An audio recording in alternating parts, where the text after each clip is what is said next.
Okay, that should do it.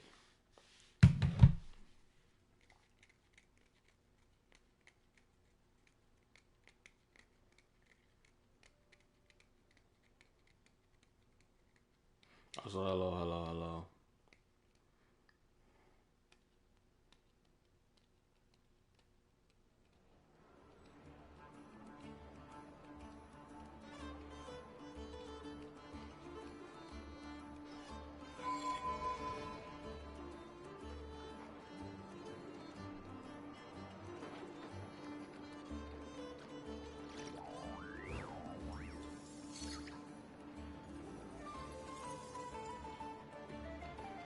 Give me a second.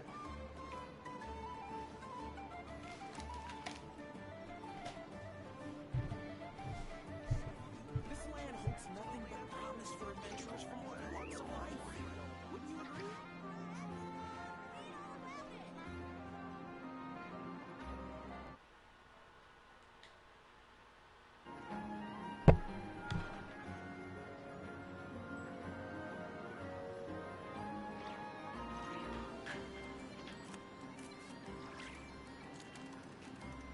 Okay. This land Done. holds nothing but promise for adventurers from all walks of life. Wouldn't you agree?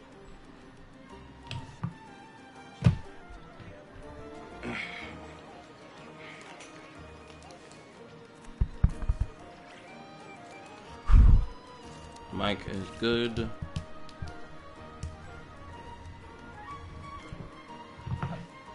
Alright, I'll continue.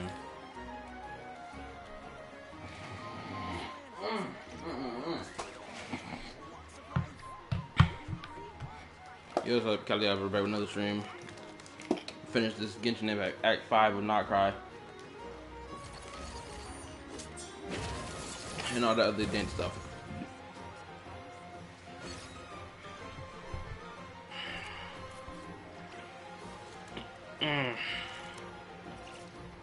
My bad, my voice is low. That's all.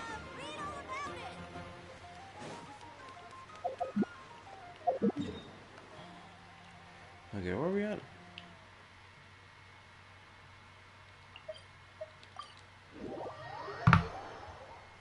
Okay, there we go. Alright.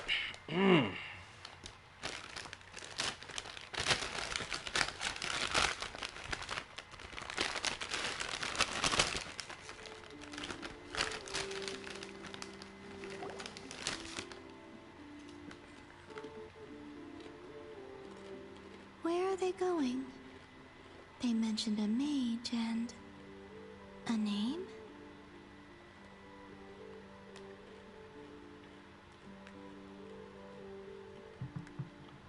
So, Mr. Varka, are you acquainted with this Nicole? Or should I call her Mage N? Ah, not really. We've never met, though she has come up in conversation. From what I've gathered, Alice kinda took Nicole under her wing. Taught her how to speak in a more ladylike fashion, that kind of thing. Huh. Hard to imagine Alice as an etiquette coach. Yeah, Alice is a larger-than-life personality, I'll give you that. But then again, that's why she's able to draw such an eclectic mix of people into her inner circle. If I remember correctly, being an interesting person is actually one of her main entry requirements. So, if you ever wanted to join the Hexen Circle, I'm sure you'd both be eligible to apply. Then they need to give that buff to the Traveler then. Hey! Don't go around making promises on Alice's behalf. I wouldn't dare. I'm just trying to paint a picture of the Hexen Circle for you. Okay, sure. Anyway, since none of us have ever met Nicole, Oh, how am now? I supposed to find her? We can't just go up to every woman in sight and ask, "Hey, are you Nicole?" Maybe something she's wearing will give it away? Like, a wind bloom pinned to her chest or something. Wait a minute. Alice never said Nicole was from Mondstadt. Oh, true.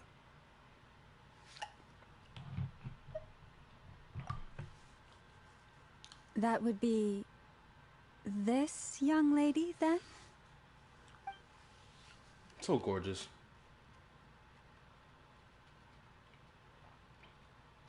Hey there.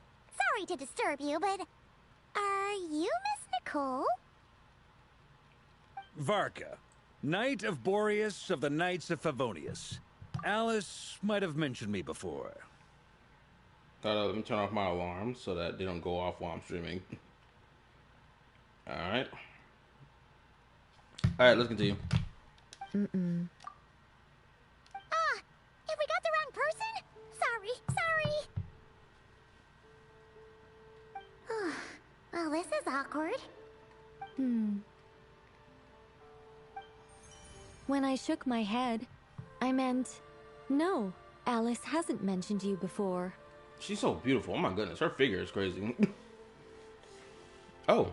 Huh? Where is this voice coming from? My apologies. For certain reasons, I am unable to speak. This is the only way I can communicate with you. It might take some getting used to, but I hope you can understand. Hey, it's fine. I'm more shocked by the fact that Alice never speaks about me. Nigga trying to spit game so hard right now. He like, man, the Riz is not working. It only works if someone talks good about me in passing. As for you two, we have crossed paths twice before, but it is nonetheless a pleasure to finally meet you. As for you two, we have crossed paths before, but none of this is to finally meet you. You said we have crossed paths before. Granted, I know exactly what she means, but I feel like she's talking about she herself and another individual when she says we. Maybe I'm just overreading it. It's really you. Thanks for all your guidance in the past. You're quite welcome. This time, things are different. We have reached the unwritten pages of the story. You might say that we stand at the crossroads of fate.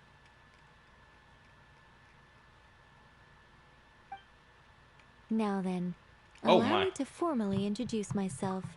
My name is...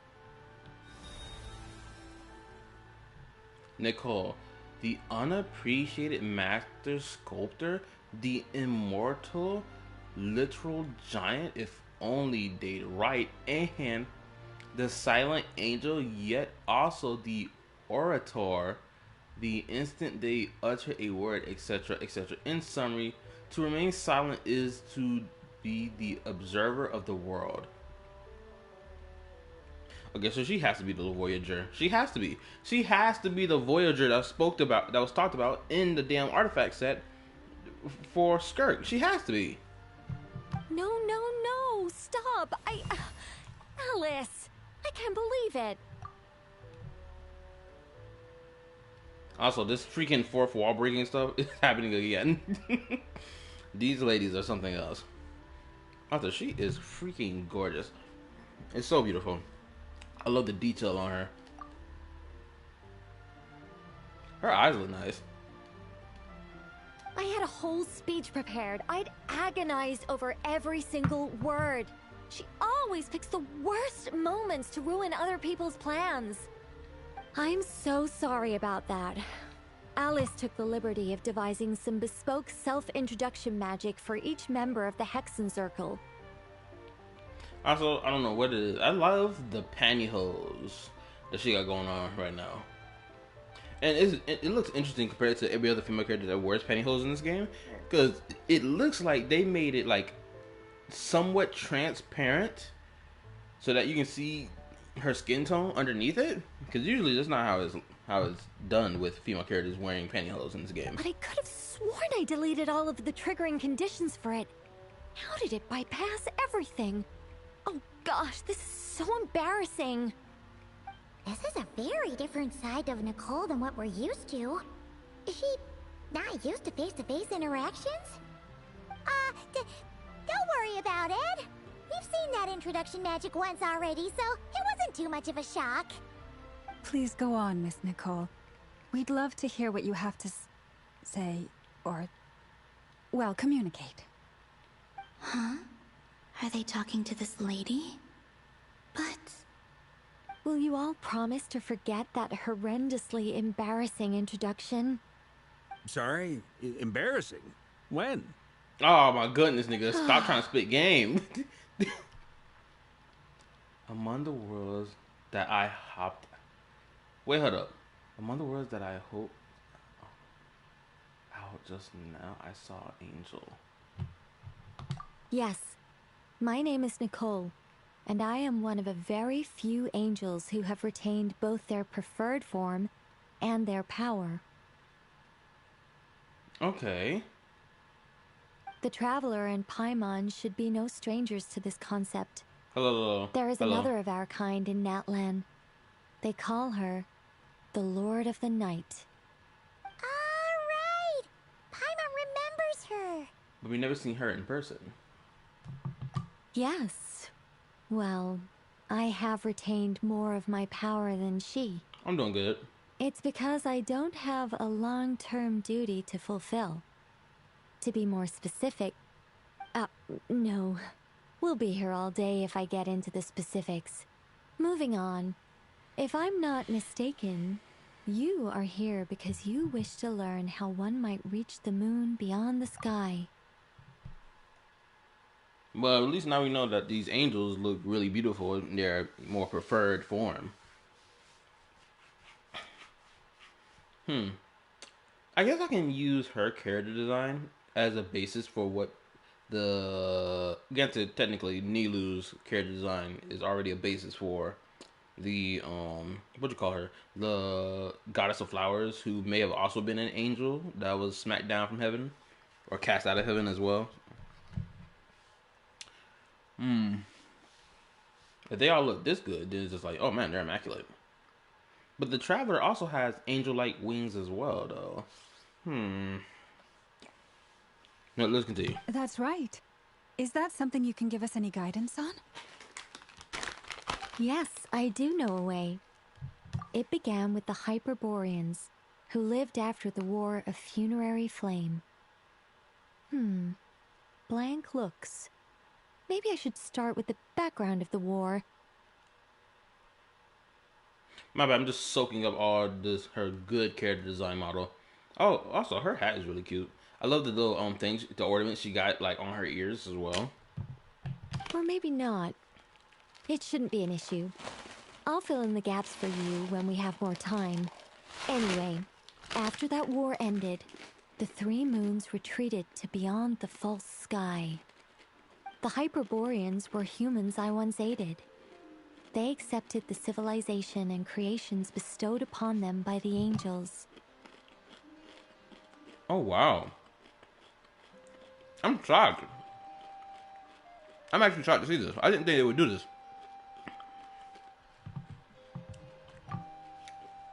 They're revealing to us their clothing design. This is really good. But despite accepting many blessings of the angels, many among them still held on to their faith in the moons. They were reluctant to accept the new order. Even after the War of Funerary Flame, they sought to contact the moon goddesses beyond the sky and receive their guidance. But all three had passed away by that point.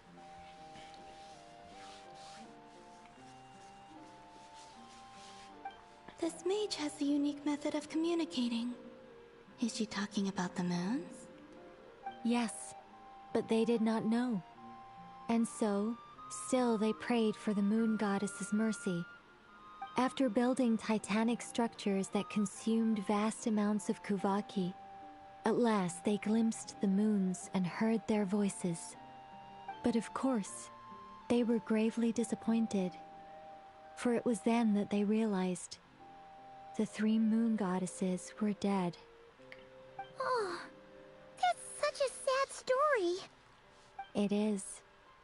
Humanity was in a very sorry state at that time. The angels who had once aided them were gone, and the war of funerary flames had left them homeless and destitute. Just a second, I gotta ask. How relevant is all this history to the task at hand? Why is this nigga interrupting? Shut the fuck up. Well, I mean, it's... Okay, it seems we've drifted into irrelevant narrative waters. It's been a while since I've had the chance to speak inside someone's head. As soon as I got started, I lost control and the words just flowed out like a waterfall. What I'm trying to say is... Right, yes, that's it. The relevant part is the ritual created by the Hyperboreans. So freaking adorable. Like, oh my goodness gracious. 10 out of 10, if not 12 out of 10. They really know. They're really going off right now.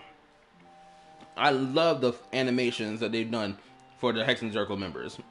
At least these two in particular. It just looks good. They just look good. They just look so freaking cute and adorable.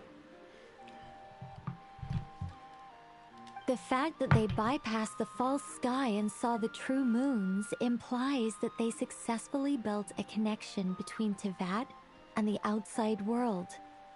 Which means, with enough Kuvaki and a sufficiently stable connection, it should be feasible to send one person over the border.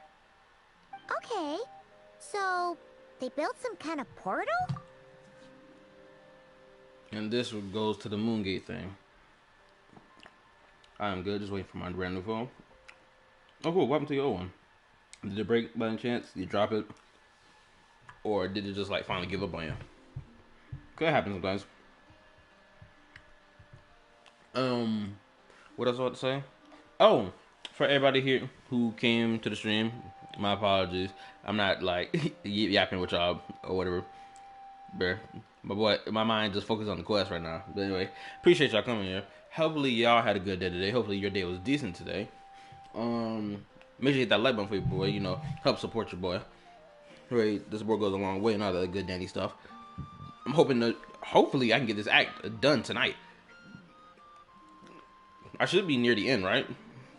Of Act 5? Oh, yes. A portal. Yes. Is something wrong? You sound disappointed. I just didn't expect you to summarize it so well. It turns out I could have said all that in one word, if only I'd managed to think of it. No, please, it's fine. This is invaluable knowledge. I'll be sure to record and preserve everything in writing. Oh, really? Well, in that case, I suppose I could backtrack and add some more detail. I did gloss over a few things so far. Whoa, whoa, whoa, time out. Let's summarize what we've got first. Yeah, it seems that Nicole is a certified yapper. Because this nigga has tried to steer the conversation back on course multiple times. Okay. I'm loving what I'm saying right now. She clearly doesn't have people to talk to. Even if it's let's I give up on it. No, he doesn't want to yap with us. You probably can if you don't yap as much. You might be able to finish it. Might add this to get a Samsung Galaxy S21. Okay. Which Samsung do I have? I got like what, A13? The Hyperboreans were the last ones to use this method, right? So we somehow need to find whatever structure they built and make sure there's enough Kuvaki to power it up. Luckily, we have the moon marrow of both the eternal and iridescent moons, so we're all good for Kuvaki. Which means the key issue we need to focus on is finding the place. Am I right so far? I really like the fact that Columbina has just been walking around the area as we have been like doing our job, like investigating and whatnot. She's just chilling. Yes. Although, I expect the structure is long gone by now. That said, what if we could take advantage of the phantoms to travel back to a time when it still existed? Well, travel back isn't quite accurate. It's more like we'd be creating a handshake between 2 points in space-time. We wouldn't even have to pick a time when it still existed. It could just be a time when it still appeared in phantom form via projection, or we could project our own phantoms, fold them together, and... You look lost. Was that too hard to follow? Yeah, things got a little, technical there. Paimon's brain is reaching capacity. Alright. Let me think about how to put this more simply. Okay, got it. Over the next few days, I'll search for phantoms that we can use. Once I find one that meets the criteria, I'll let you know and we'll regroup. By completing certain rituals, specific individuals will be able to enter the phantom and make it to the Hyperborean structure. If everything checks out, and it looks feasible, we'll just need to wait for Moon Prayer Night, and we can send the Moon Goddess back home. I'm really skimping on the detail here. Is this making any sense at all? I think so. For now, we'll just wait to hear from you. Yes. Basically, yes. You can tell she loves explaining things in more in-depth detail, and she doesn't really like explaining it in a more simpler form, because it's more intriguing to explain it in depth than just be like, oh, let's be really simple and vague about it. You can tell she hates doing that shit. Great. Counting on you. In the meantime, we'll focus on finding the Moon Goddess's name. My name? Are they looking for a way to stop me from disappearing?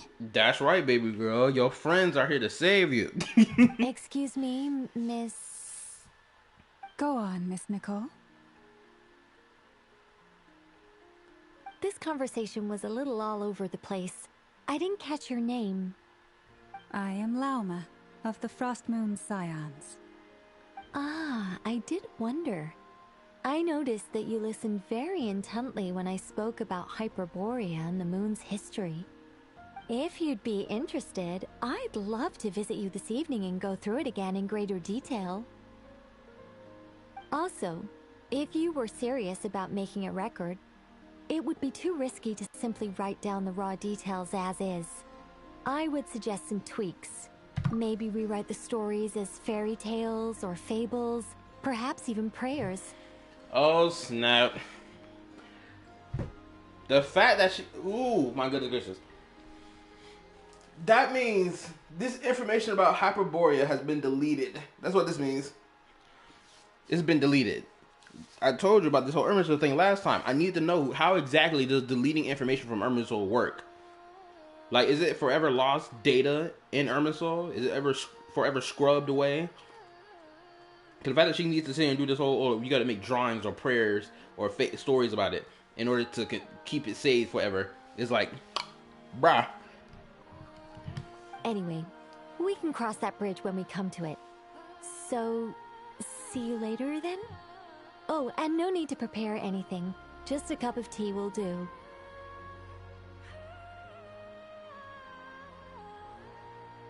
Is my autoplay on? Oh, it's not on. Hold up. See ya! She seems friendly. It's just... It's so nice to find someone who's actually willing to listen. I've been dying for a chance to finally go through all this systematically from start to finish. Any longer and I'd probably start forgetting it. This girl has, bro, this girl has just been waiting for someone to talk to for the longest, to yap to. That's what this is. This is a desperate plea to yap. And I respect it. Also, Columbina, what the fuck are you doing back there? You're just kicking the dirt around? Like, this girl truly ain't got nothing to do either. Now Paimon gets why Alice told us to mind our heads. What did I tell you? A lot of quirky people in Alice's orbit. I ain't gonna lie, seeing Columbina just in the background just kicking her feet around dirt is way cuter than sitting here having hand-holding moments with freaking Yuno from Wuwa. I'm just being honest. The whole hand-holding shit was so unnecessary.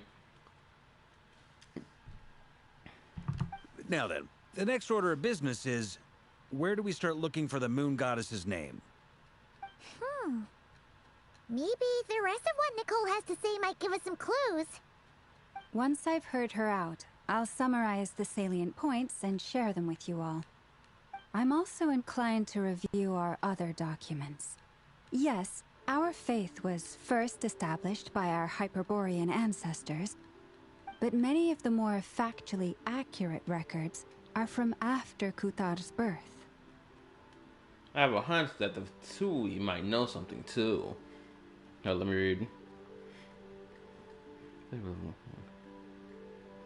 doesn't have much to do, especially with Mama when it came to the history. That's how she was able to create Oz. What can she do in that state? No thoughts, head empty equals cute. Exactly. That's why Bernice is so fucking cute from Zilla's. Sounds like we're gonna follow Columbina's journey through Duvat, huh? In that case, we'll start by heading to the Frostmoon Enclave. Sounds like a plan. Take this with you. I'll see about getting in touch with the Fatui. It'll probably just be Arlecchino and Sandroni again. They're the only ones who would want to help. Thank you, Mr. Varka. Don't mention it. Honestly, I'm more comfortable dealing with the Fatui than prying into the details of a young lady's childhood. Catch you later. I should follow them, just in case there's some way that I can help.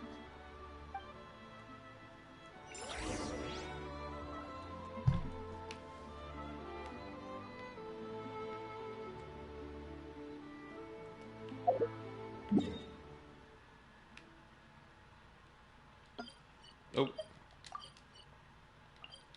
There we go.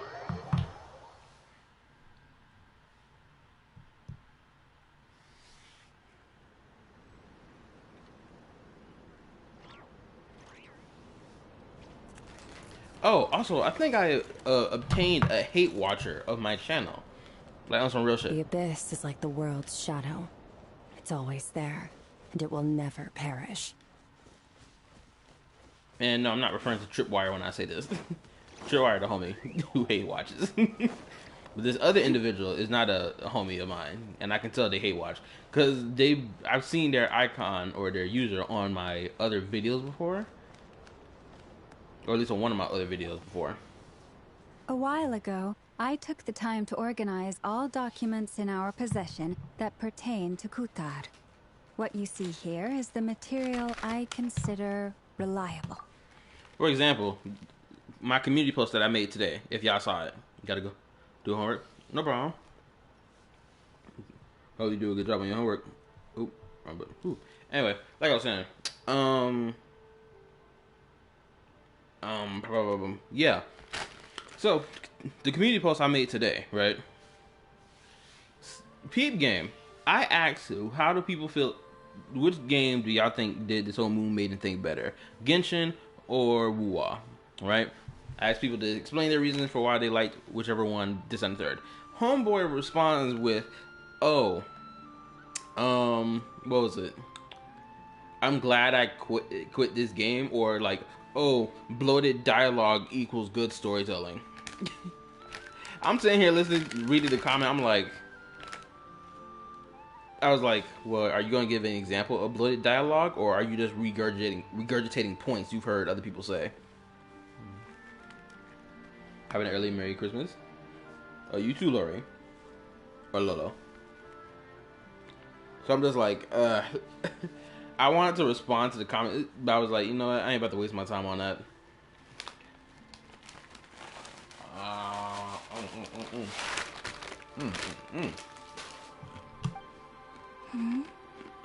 You're saying there's unreliable material too? What's up? I'm Nerd.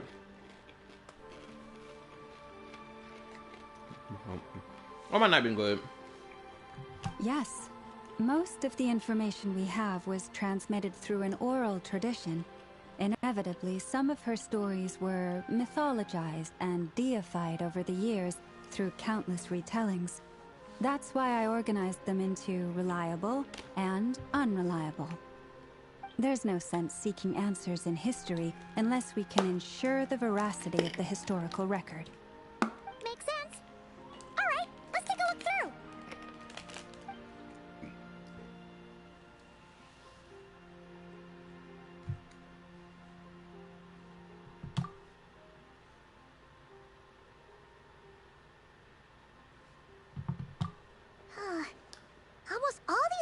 yours refer to Kutar instead of Columbina?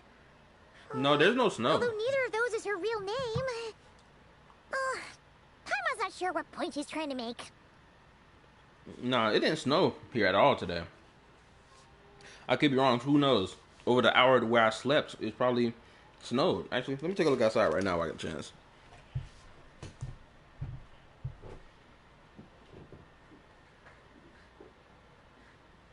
Nope. There is no snow at all. There's nothing. The storm probably just haven't made its way over here yet. What we can gather from these records is that the Frost Moon Scions worshipped her as a god, placing impossible expectations upon her. I cannot fault them for their earnest faith, but for all their devotion, worshipping her day in, day out changed nothing. I imagine that none of it resonated with Columbina. It wouldn't surprise me if, even back then, she had already begun to reject the name Kutar and everything it represented. Lama speaks the truth. When I heard them call upon Kutar with hope and expectation in their voices, they may as well have been calling upon somebody else.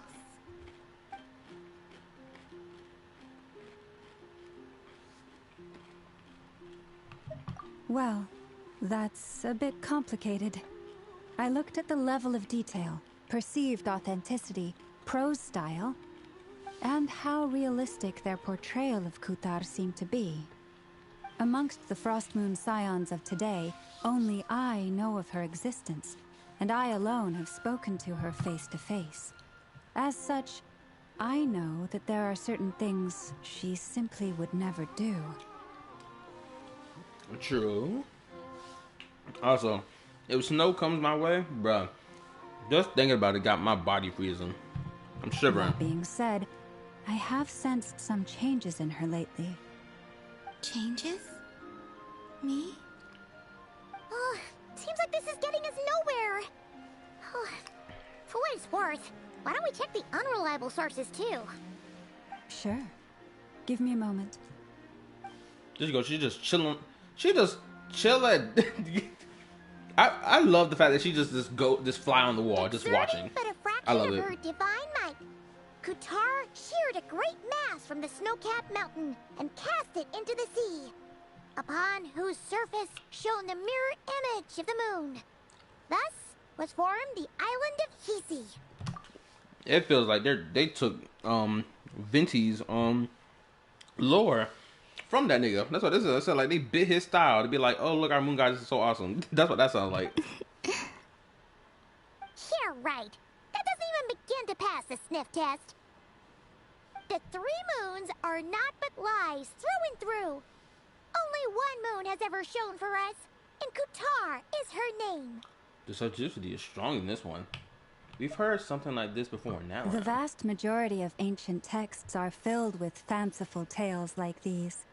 I trust you understand my criteria a little better now. Kutar did not speak, merely gazing into the distance in silence. And where her gaze landed, this was her prophecy. Clearly, whoever wrote this text never even met Kutar. Otherwise, they'd know that her eyes are always closed. What about you, Traveler? What are you reading? Seems like a collection of anecdotes. Come on, let Paimon see. The child wished to build a wooden nest with which to shield a fledgling bird from the cold. But being so young and lacking in strength, the child could not snap the branches from the trees. Kutar was passing by. Upon seeing the child, she summoned forth the Kuhenki, who built a beautiful nest for the child. Oh, well this one seems real, seeing as the nest is right next to her.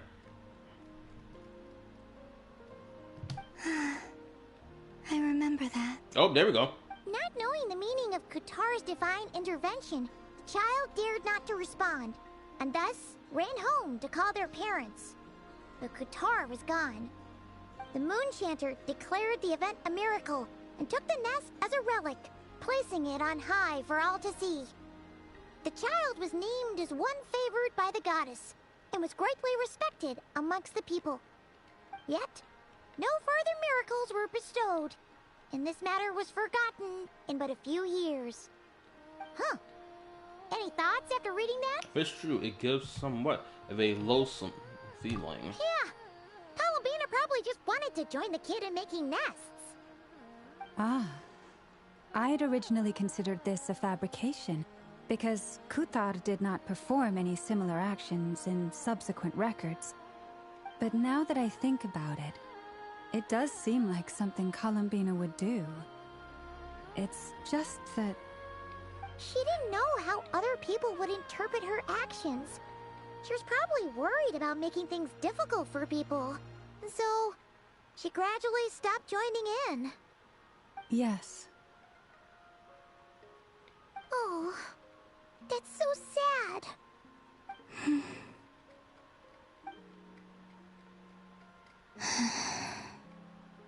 And now, I can make no such gestures of warmth, even if I want to.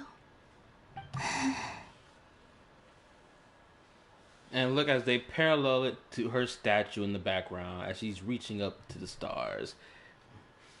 What a beautiful parallel. And people say the storytelling is bad. Bro, is this not a good shot to get us to understand what's going on here? Maybe I'm missing the point. But yeah, I love the character development that's been going on with Columbina, right? Because before she was like, nigga, I want to be myself, fuck off, leave me alone, right? Now she's like, bro, I want niggas to talk to for real. I want somebody to chat it up with. I want somebody to do something with. This fucking sucks. I'm a phantom now. I can't even do that shit anymore. I'm cooked, twin. Still no name. That's a bit of a shame. But we did learn some interesting stories. That's gotta count for something. Barca said he was gonna set up a meeting with Arlecchino and Centrone, right? Let's go back to Nasha Town and see how he's doing. I saw Kutar walking. As I looked down, I saw her feet. It was a miracle in divine right. So true. That's exactly how it'd be written down. Must have shop it down. Oh, bruh, peep game. For my people who watch my reaction content, right? Bro, so as I'm scrolling through my phone today at work, I come across the Nigerian Perspectives community post that was 10 hours ago. Granted, this was like hours ago, obviously. So, he made a community post being like, okay, so whose animations are better? Columbina and Durin, or the new Wuwa characters that's coming in version 3.0? Of course, naturally, majority of everyone clicked the Wuwa characters. Duh, because the majority of his audience fucks with Wuwa more, right? As I'm going through the comment section, there's no one sitting here explaining in detail why it is that Genshin's the new characters' ultimates don't look good, right? I'm hearing people complain about, oh, Durin has his dragon wings, but like, oh, it's just for aesthetic purposes. It's like, okay, so can you explain why he should use his wings in his ultimates? I mean, he's already using it to take flight and then slam down, and he's using it in his elemental skill to take flight upward to then slam back down again, or do a brief little fly in the air to do a slash. Like, when I see people complain about Genshin Ultimates and say like, oh, they're not good at all, it's like, bro, are you really coming into this conversation with some genuine feedback to give, or are you just bullshitting? Like, explain in detail to me why the animation is bad. Because that's what it just boils down to, the animation, right? Let's see. There's Barca. Oh, and it's Durin and Albedo too. Like, it boils down to the animation, to the style of art, or even like the framing of how the animation is done. Like, I saw somebody be like, man, I'm disappointed with Columbina's animations or whatever. And it's like, we know what we're getting when we play this game. We know they're not going to be ultra, oh, they're doing 5 different combo attacks type shit. And I think I think Wuwa players come into the conversation of being like, oh, Genshin's animations are bad because they're not doing XYZ combo like Wuwa characters are, right? That's what I genuinely believe. Every time I hear this conversation be brought up. Or anytime I see them give criticism to Genshin Impact Ultimates or elemental skills. And let me read. Genshin is closer to an RPG where Waves is close to a hack and slash. Of course, there will Genshin animation, but Genshin That's the best animation. The level of animation is necessary for war. I agree. That level of my bad, I'm stuttering. That level of animation is a necessity for Wuthering Waves, right? Especially considering the fact that they're doing so many combos and whatnot. Like, they got to put their foot in it. Of course, Genshin could never. Better, you loser. Crowbot, error, rebooting. What happened? What else did I saw? Again, seeing people complain about the fact that Durin isn't like using his wings more in his combat is crazy to me. And I say that because if we're being fucking for real, like I said last time, if Genshin Impact were to like make Durin use his wings in combat as well, people would complain about the fact that he's traversing using his wings, and look how predatory it is, right? Like, there is no win-win in that conversation. They got my PC microwaving because of Septimont grass. It better look good. Oh, I remember that. People were like, bro, Septimont was cooking people shit. I remember that. One needs action. You see what happened? When the quest doesn't have enough action, people start yapping and complaining. Yeah, this is pretty much the same place we bumped into each other last time. I need to order me some food. I'm hungry. Oh, autoplay. I convinced them to stick around a little longer.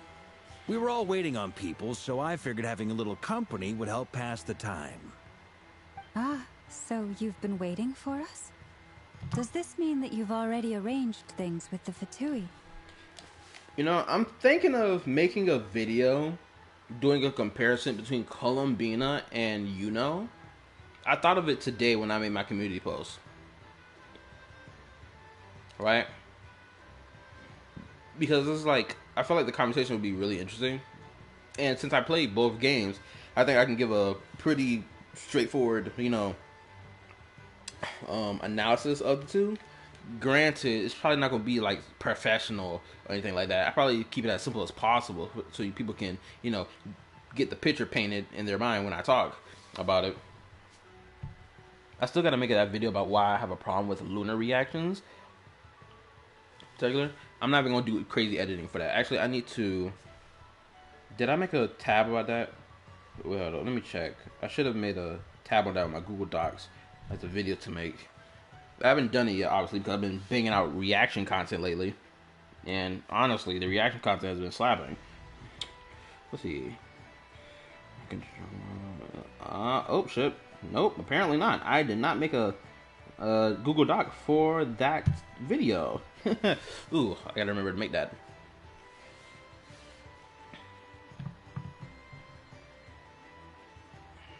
Sure does. Now you're back, we can go meet up with them together. How'd your investigation at the Frost Moon Enclave go? Well, we didn't find out Columbina's true name. But apart from that, it went pretty well. Aha, just as well that I didn't tag along then. I'm sure our moon goddess wouldn't want every man and his dog knowing all about her private life. Still, desperate times, desperate measures, I guess. Someone had to do it. I think this is a very interesting character trait of Varka, that he doesn't like the idea of prying into someone's private life. Which, honestly, kind of makes sense if you take into context that he was holding on to this trunk that was given to him by Razor's parents. And he didn't go prying into it at all these years, until it was time for him to give the trunk to Razor. Granted, he was away on business when the day came, but like, actually, I really like that. It's really respectable about this man. They gave him a respectable character trait. I fuck with it. So, Varka was waiting on us, but what about you two? Are you waiting for Alice? Oh, no. We already met with her. We discussed that experiment I mentioned to you last time. Oh, and she also handed me this communication device. The Dodoko communication device. Yes. It's been so long since we saw this phone twin. Anyway, let me read. Genshin Impact is matching colors while running 1-2 colors in Wuwa combat. More than 2 colors in Wuwa combat. That's true. Oh, let me read. There is no one because, and if Darren can use his wings, then people will hate on it and how you need a limited character to fly around, having the pay wallet to be able to fly around with our gliding, anchoring. You should make a comparison video between Lygus and Iron Tomb, and the Grand Architect in Wuwa. Farka is such a gentleman. Good job, Ever. Like, if I ain't gonna lie, the Lygus and Iron Tomb video, like, I'd have to simplify the fuck out of it to try to get my point across. Cause, like, bro, every nook and cranny detail about Lygus and Iron Tomb, like, verbatim, I would have to try to find a recap video at best to help me remember. Granted, as I'm sitting here thinking about it, I do remember some key points, whatever, about it, like how he wanted to create essentially Noose number 2, which came in the form of Iron Tomb, because the first one took off and became an Aeon, and he fucking hated it because of what the fuck that bastard did, which was lock humanity into like this line of thinking of that only the paths are the only way of like ascending to having grand knowledge or whatever, or that it was like pigeonholing humanity from achieving grand knowledge, something like that. Someone can correct me if I'm wrong, right?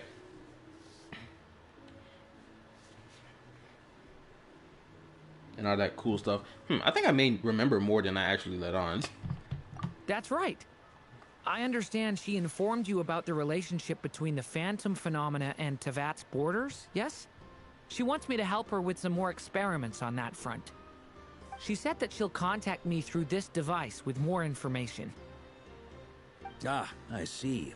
Following instructions and making observations. Pretty common research method.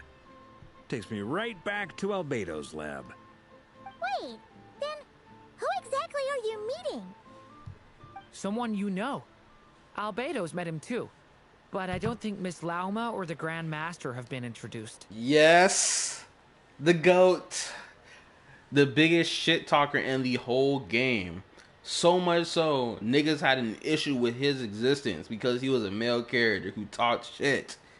Let's go, my guy. Introductions are overrated, especially in cases like this. My Moro! Let's get it! Now, for those wondering why I named him Moro, is because if anybody here has ever watched Ninjago before, and you know who the character Moro is, then yes, it fits him 100%. It's you! The GOAT! So, it's not like the academia has prohibitions against going abroad. Also, I applied for leave. No, you didn't apply for leave. Your mom gave you permission to leave. Let's not get it twisted. You have a new mother, and her name is Nahida. Damn it. Don't get it twisted, son.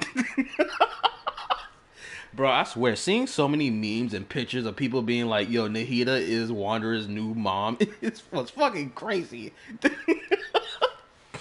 Yo, I can't wait for the day to come where fucking A and Wanderer have an interaction with each other, and like Nahida is also there. Like, bro, that whole family dynamic needs some. They need to talk to each other for real. At this point in time, they need to. Enough of this secrecy bullshit. They need to talk to each other. Dead ass. So, wait, well, I named mine Sasuke. I kept them as Wanderer. I've been writing to Hat Guy since obtaining a human form. I've already brought him up to speed on everything that's been going on in NODKRAI. Hat Guy? Turns out, I actually have heard that name before. Oh? Then why did you react the same way I did? I only knew the name, not the fella. But since we're all here, let's do some introductions for what it's worth. I'm Varka, Grand Master of the Knights of Favonius. Now, see, someone would argue that what's happening right now with Varka doing a reintroduction of himself, someone would argue that this is dialogue bloat. But it's really not, because it's not for us, the viewer. It's for the other character to know who Varka is. Right? Lauma, Moon Chanter of the Frost Moon Scions. And I'm a Driosh from the Vahumana Darshan of the Sumero Academia. Hat Guy. He said that with no enthusiasm. He's like, that's what they call me. Good to see you again, Mr. Guy. I believe we last saw each other on the boat ride here. Not Mr. Guy. At this, oh my goodness gracious. Bro, if I put Durin and Wander on the same fucking team as each other and get some pyro and fucking hydro and cryo reaction going on, bro, I'm going to name that team Night Guy. If anybody here has ever watched Naruto Shippuden, you know exactly what the fuck I'm talking about. Night Guy. Dynamic entry.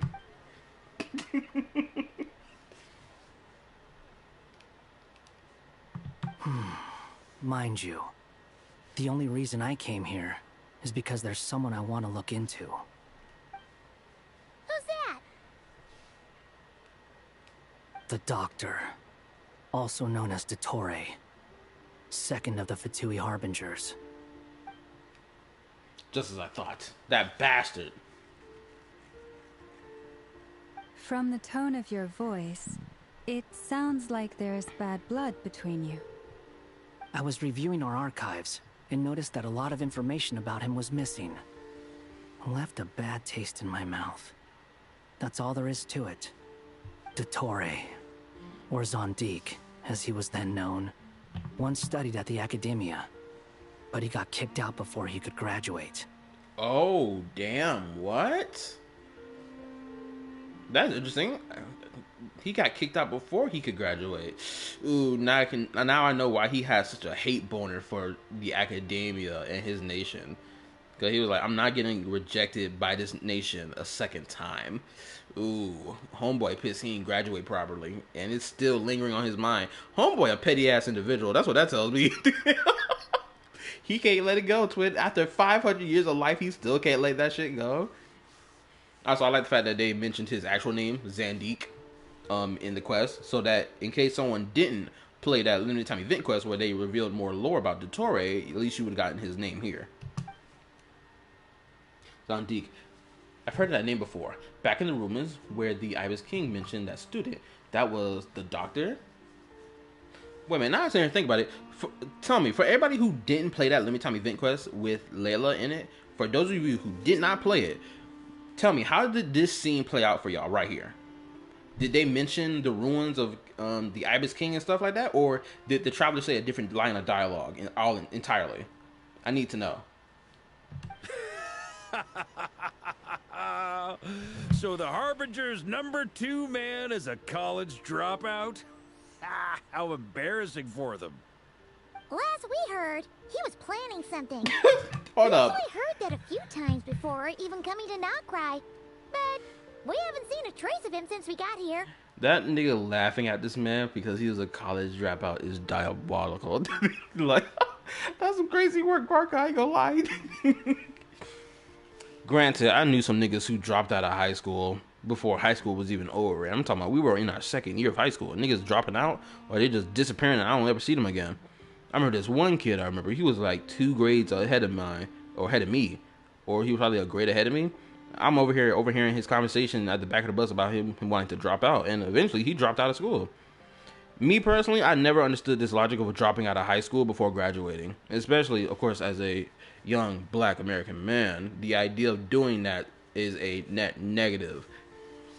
Personally, it is. Shoot, when I graduated high school, my mama was over here proud. She was like, "My boy graduated high school. Let's go." I got to take my graduation photo and everything. Granted, since it was COVID at the time when I graduated, where COVID was at its peak, like we had to like be in and out with our pictures, like get out the car. We had to carpool our our graduation. It's like, man, that sucked. We had to do it like that, but circumstance to circumstance. Depends on life and what may been the person to make that decision. That's true. Like, I'm not gonna act like there's not like some valid reason for why people would drop out of high school. Granted, I do know some of those reasons are like really bullshit reasons.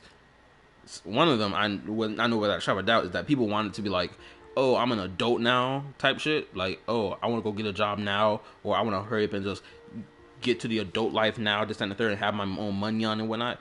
Me personally, bro, I was like, I'm not getting a job until I graduate high school. Fuck all that. I don't know this. I don't understand this logic of niggas being like, especially with my mom. She was like, "Oh, I had a job when I was in high school." I was like, "I'm not doing that. I'm about to enjoy this childhood of mine a little while longer. When I graduate and turn 18, then I will stop acting like a child and go get me a job. Until then, I'm not getting a job." Nope. I'm not about to sit here trying to fast pace this process. You feel me? He only appears when something interests him. For all we know, he might have left already. But the fact he did something here at all is worth noting. It'll fill a couple extra lines in his file. Why does it sound less like a file you're writing and more like a criminal record? Anyway, we were just about to meet 2 of the other Harbingers. Want to come along? You might learn a thing or two about him there. Sure. Oh my goodness, yes. This nigga about to come along and we about to go talk to Sandrone and Alakino? Bro, I'm gonna love this. Even though they're harbingers, well, they're old acquaintances of ours, so, you know, when you talk to them, try to be... I got it. The Frost Moon Scion's relations with the Fatui remain tense. Forgive me if I do not attend. In that case, we'll continue assisting Miss Alice with her experiments. Good stuff. Everyone's having a fruitful time. All right, we better get going. I'll lead the way.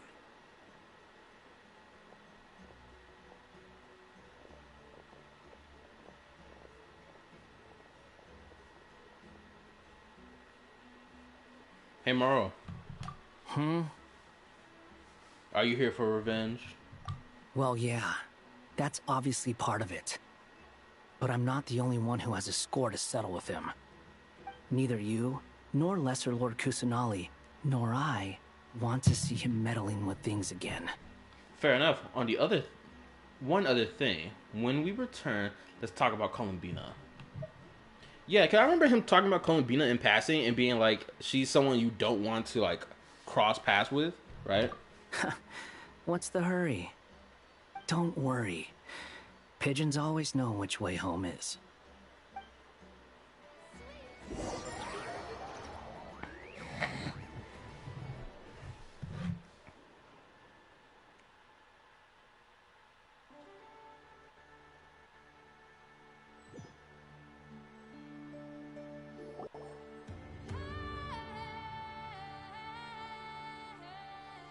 The goats. You made it. Who is this? A scholar from Sumeru. They call him Hat Guy. He's an old friend of the Travelers. I'm going to enjoy this. Wait, this is the academia representative you wrote about? He doesn't exactly look the part. Oh man, she's talking shit already. I believe this will prove my identity.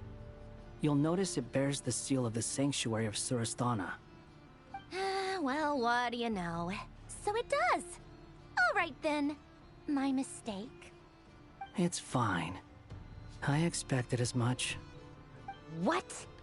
I knew she was going to react to that comment. I knew it.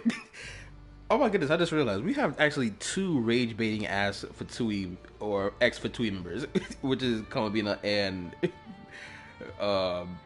Scaramouche. Both of these niggas are grade A rage baiters.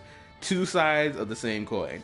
Difference is Scaramouche does it knowingly while Columbina does it by accident. So as I mentioned in my letter, the academia hello, got what's its up? eyes on Dottore. But this matter remains top secret. Apart from those assisting in the investigation, the fewer people who know, the better. If anyone asks, I'm here in NODKRAI to pursue my personal academic interests. Gotta say, Varka, you did pretty well to keep all this under wraps for so long. Sounds like you got in touch with the academia about this way back. You flatter me.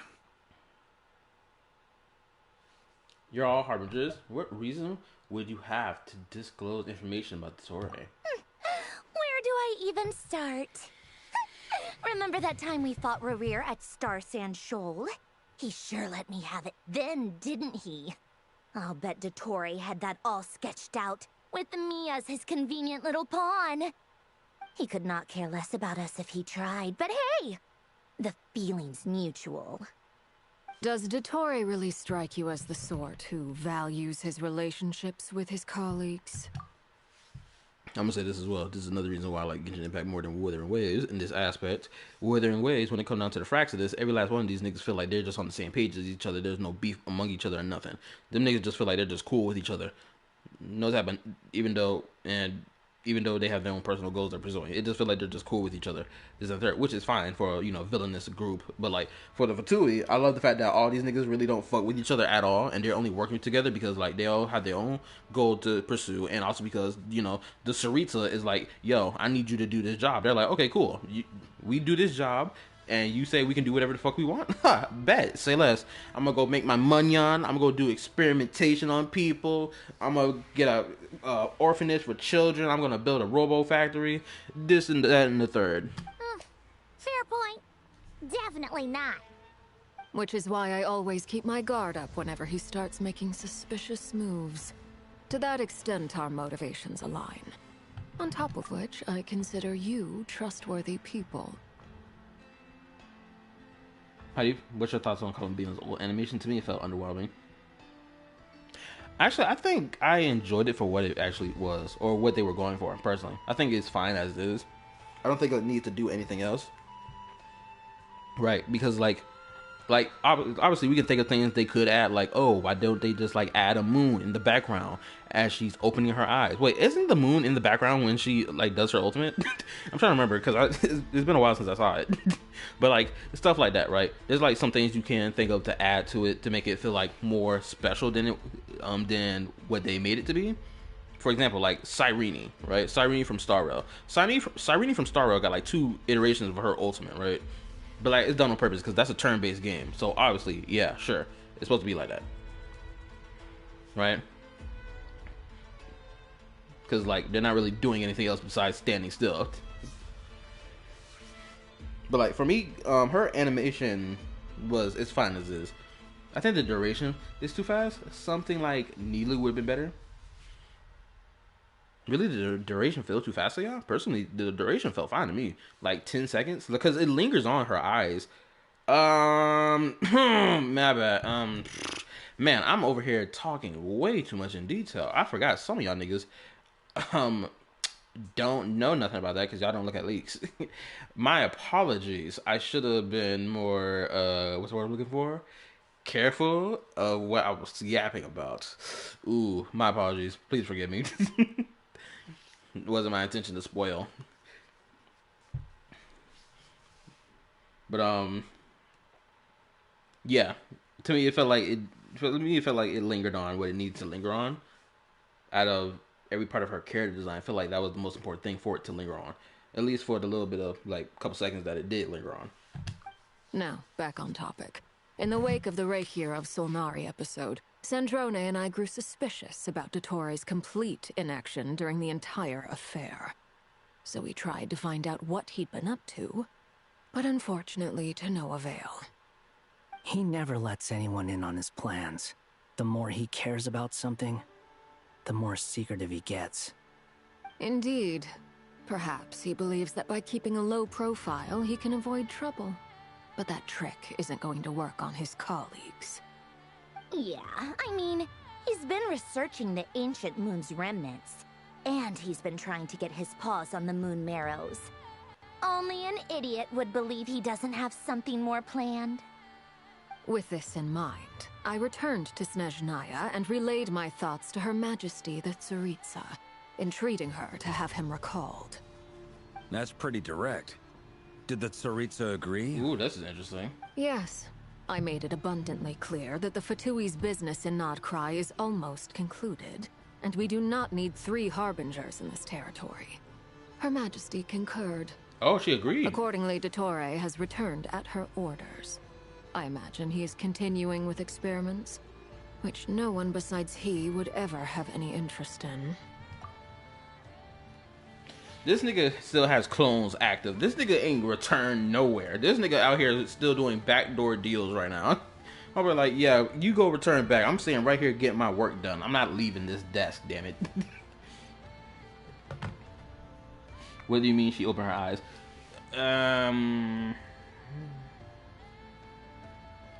Well, Jesus answered it for you. Hold on, let me read.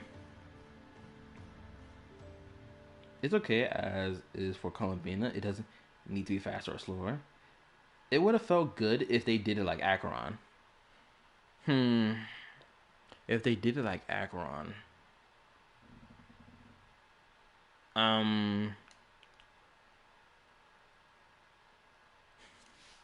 If they did her ultimate like Acheron, like what, have like the abyss in the background, or like this hollowed moon in the background, or just like, oh, the transformation sequence.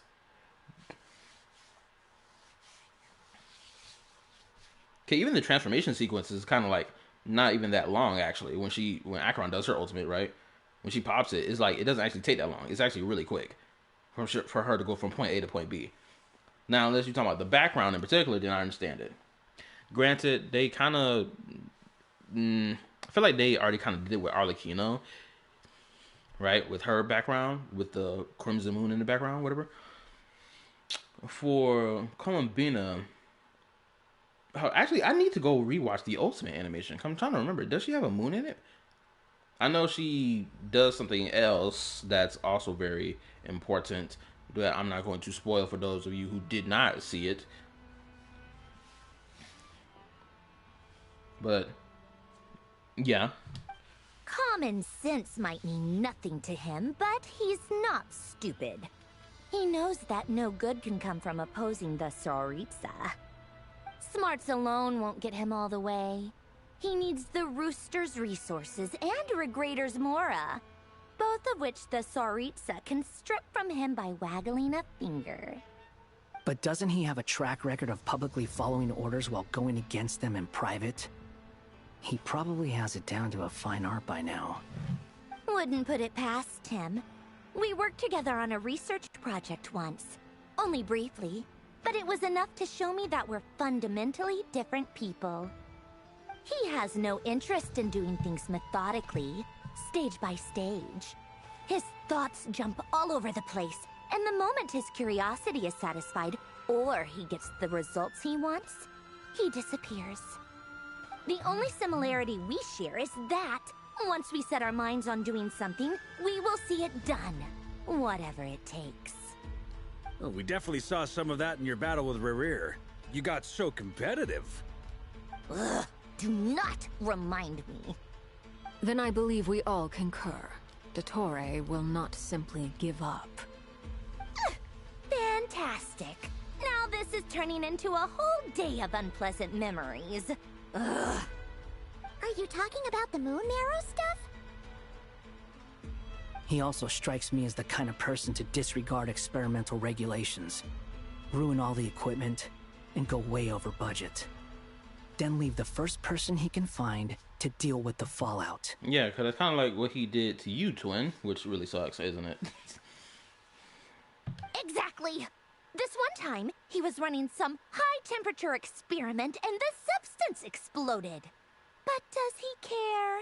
No.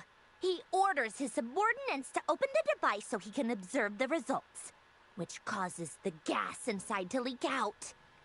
That gas was poisonous. If I hadn't been there, who knows how many people might have died. Interesting. She cares about her subordinates? Okay. This is the second Harbinger that we've come across who gives a damn about the staff or the members of the organization getting harmed unnecessarily. Someone can correct me if I'm wrong.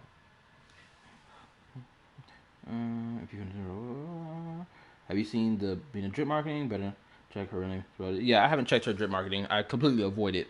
Bro, the amount of time her drip marketing appeared on my YouTube tab as I'm scrolling through my YouTube, bro, I had to do quick bob and weave action to scroll past it, just be like, just in case the words don't mark itself in my eyelids.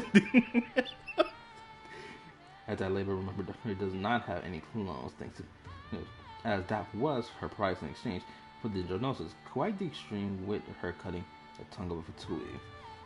And after all that, he left, while I was still cleaning up after his mess. What a waste of time, he said. She walked right into her face. Waste of time? The nerve! He wasted my time! Homegirl is a certified crash out, and I love it. And Colabita over here poking her in the face.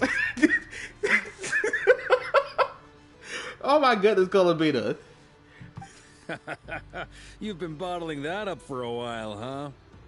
Hat guy, I must say, you seem awfully familiar with internal Fatui affairs. Especially when it comes to DOTKRAI. Look at this clean ass motherfucker sitting here ore farming. Just chilling against the table, 1 foot up, 1 foot down. Thank you, Lady Harbingers, for providing such valuable information. I have no other questions for now, so I'll be on my way. Wait, what? You're just gonna leave? You're welcome to join if you want. Ugh. Just when Paimon thought he'd finally mellowed out. He makes quite the impression. I'll say. I've met tons of headstrong people, but not many of them would join me in bad-mouthing DOTKRAI. I just love Columbina's aloof behavior as she's just sitting there just chilling. Man, I ain't got nothing else to do. Let me try to rage bait. Oh man, I can't even do that. You know, let me just stand right here and just kick around. Just chilling. Anyway, back to the main agenda. Barca, you said that Columbina has gone missing? Or rather, disappeared. Yeah. We're working on building a connection between her and this world. The simplest method is to find out her real name. I've actually asked her that question before, but she said she didn't know. Considering our relationship, I doubt she was lying to me. Yeah, because she's your secret friend that you love kissing when no one's looking. That's the type of person you are. You hide that away from people. It's okay, twin. Look, if you play on that side of the aisle, just admit it for real. Hey, let me read. She could have just given you a synonym, a pseudonym. What did she do while she was with the Fatui? As far as I recall, she was never dispatched by Her Majesty to claim a gnosis or anything like that. Bro, hold on. I'm gonna say this right now. Bro, at the end of Natlan's Archon Quest, I assumed Columbina was gonna be the one to come obtain the Pyronosis, because they still don't have that one. I genuinely thought she would be the one to come obtain the Pyronosis and forward Mavwika to the fucking floor. But unfortunately, not unfortunately, but surprisingly, my expectation was like blown out of the water, and we got what we got right now, which I still love. The Tsaritsa's plans had long contained a place specifically for her. I always thought that was weird. What could she do that the rest of us couldn't?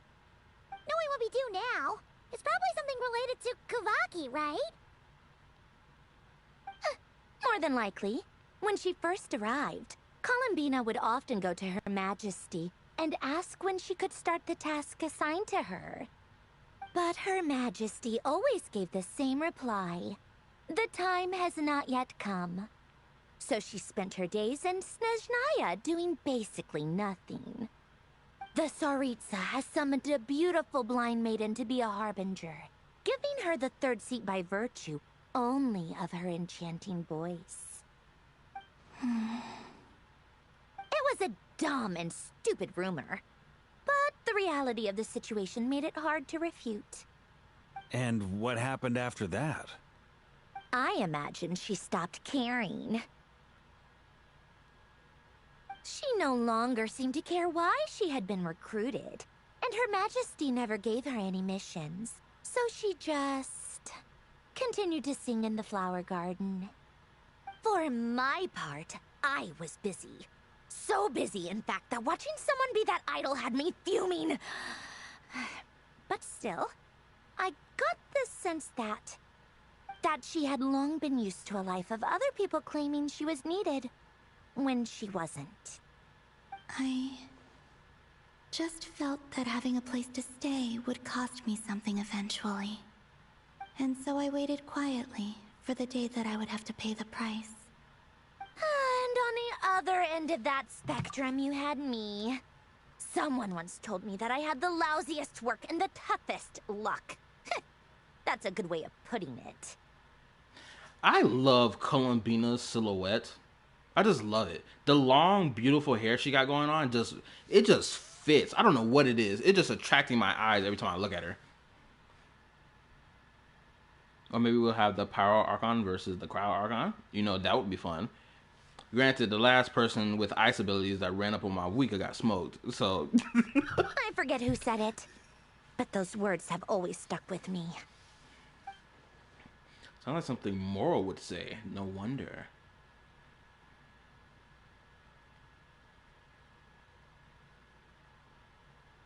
But you've done your job exceptionally well all this time. Because at heart, you are a conscientious person. Thanks for telling us all this. What is it? Something come to mind? It's nothing. I'm just even more eager to learn her name now. I want to shout it to her from the rooftops. The Traveler, my guy. That makes sense. Nothing screams you are needed like your name shouted from across the town. Well, good luck with it. But if you ask me, Columbina is still the most shoutable name. I'm just so used to it now. After all the arguments we've had, I can't be bothered trying to remember another name for her. Nor I. Sandrone.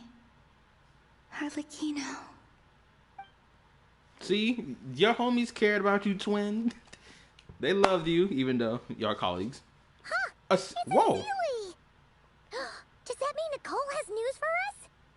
Ladies, I thank you for your hospitality. If the chance ever comes up, I definitely owe you both a drink sometime.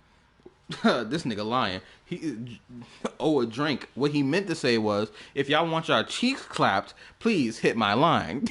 That's what he meant to say. I'm sure it will. You can make your own way out.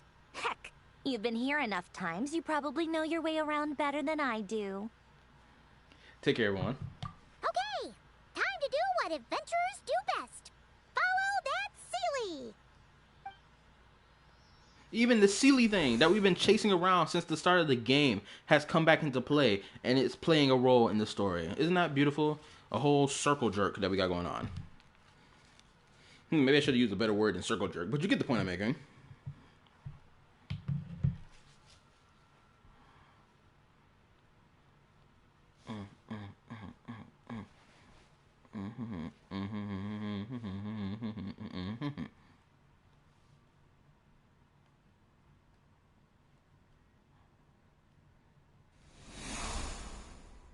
Also, for those watching the stream, make sure you hit the like button for your boy. The support is appreciated. Thank you. Here you are.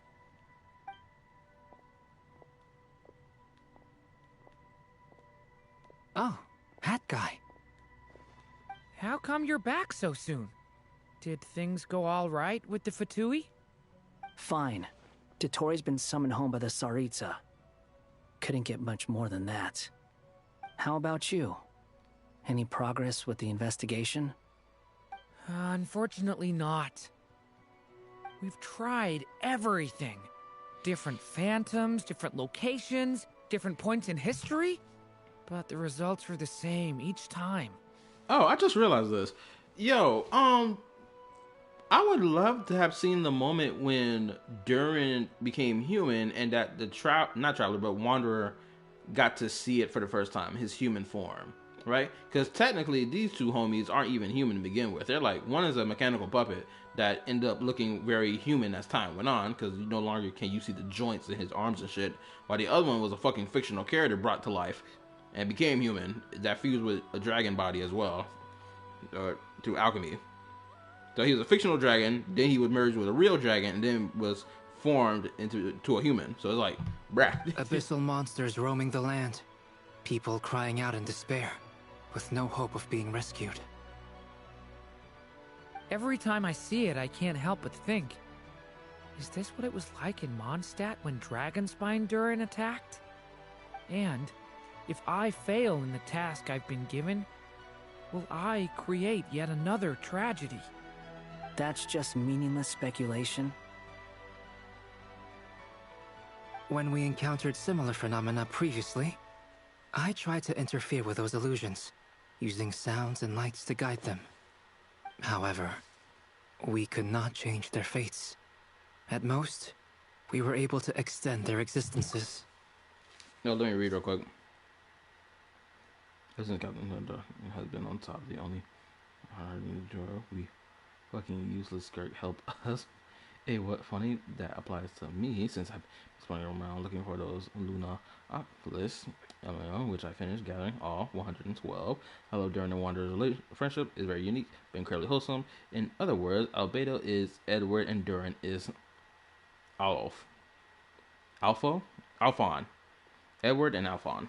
Okay, there we go. The events of the past are like fate that has been written into Irminsul.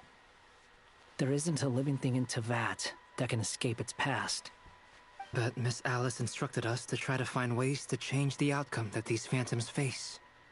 It's an impossible task. Can't you just refuse? Since she asked us to do this, I feel like it can't truly be impossible. Or if it is, well, mages can make the impossible possible. I could not have been born as Duran otherwise. But you also said that your past 39 attempts were fruitless. That's true. But you're still going. Yes. After this many futile attempts, surely you realize that you're not doing this because you still believe what some mage told you. I'm loving what's going on screen right now. It's because you want her hypothesis to come true. It's something you wish for deep inside. So, think for yourself about what you want to do. As long as you don't believe it's futile, it isn't. Yeah. His homie gave him some important words. Previous experience indicates that we cannot touch the phantoms, which limits the effectiveness of our interventions. If we want to clear this hurdle, we need to break this rule somehow. Same thought here. Following the same rules means repeating the same failures. Reducing ourselves to mere playthings of fate. Also, this music is bumping right now. We need to figure out a way to make contact with them, despite knowing that we can't? Why is music so epic? Yes, and I suspect that's something only you are capable of. Everything in Teyvat is logged in Irminsul, but the withering that once occurred in Sumeru was a sign that the Great World Tree was being corrupted. This corruption allowed things that should not have existed in Teyvat to appear. This is tantamount to rewriting reality to an extent. You're saying abyssal power might be able to affect those phantoms? No one's ever tried it before. If you're gonna try it, it'll take courage.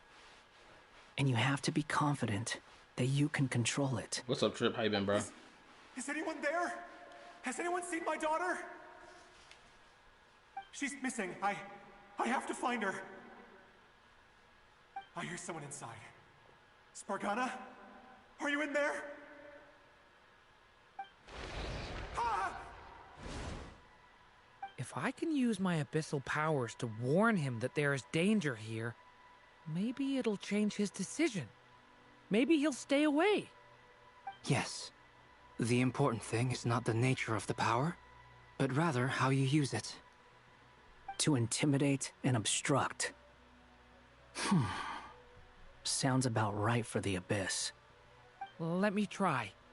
I should be able to influence that thing. Have you seen a little girl? Oh, you mind posting in Discord for me? Thank you. Appreciate it. What? And This please. isn't the time for that! Just run!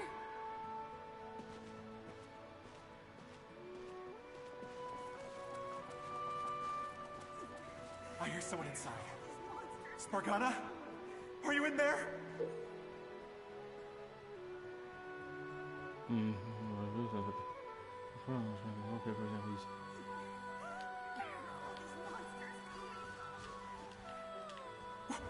What is this?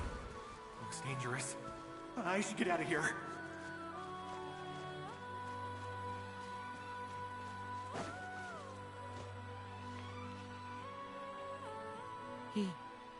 He really left. Ha! We did it! Don't celebrate too soon. Follow him. See what he does next.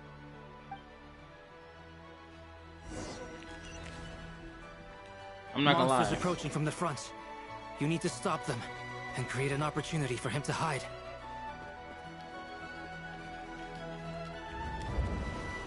No! There's monsters ahead!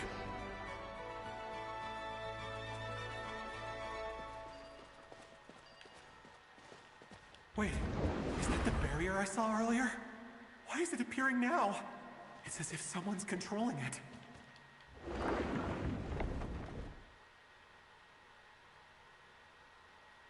The monsters are gone. Is it...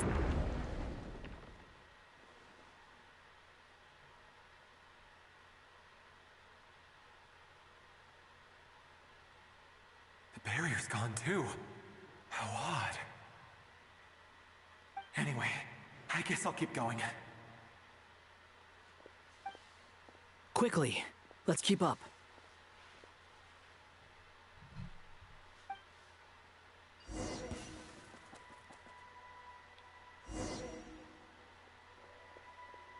Wait, there was someone else here?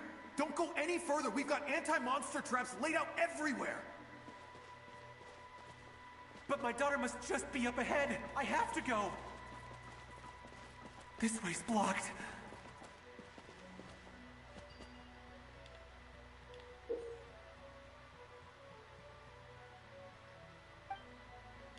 We might be able to use the explosives over there, but we need to take care not to hurt him. I'll use the barrier to keep him at a safe distance. This barrier seems to be helping me somehow. Hey! Hey! Wake up! Oh, no good. Gotta keep moving ahead.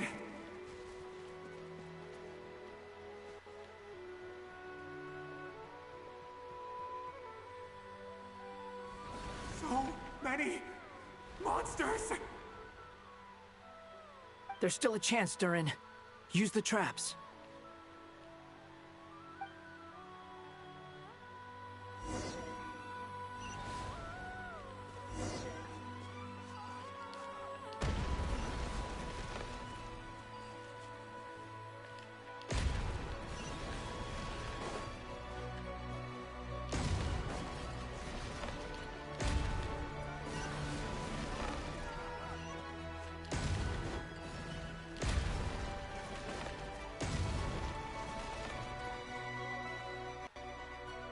This is a new development. I've never seen this happen before.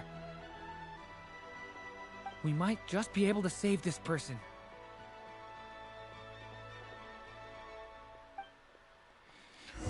Oh, he getting his hopes a little too high.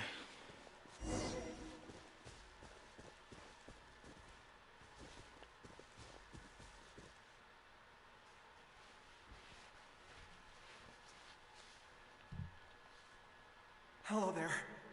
Have you seen my daughter? Spargana's her name. She's carrying a large backpack. Get out while you still can, you fool. You won't find any survivors here. But I can't just leave her here. She must be so scared right now. Sorry.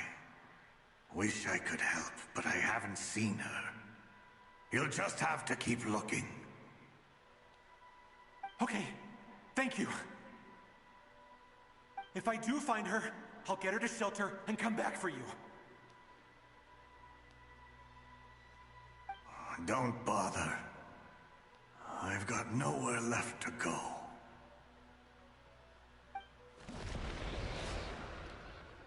What's that noise? Monster! No, if he goes inside, he'll be walking into a trap. Let's try this once more. This time, we have to stop him.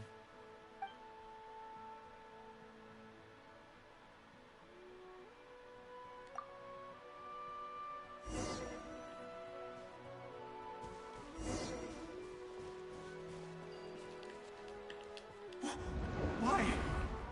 will I know where Spargana's gone like this? You know what? I'll trust this strange barrier. It's gotten me this far after all.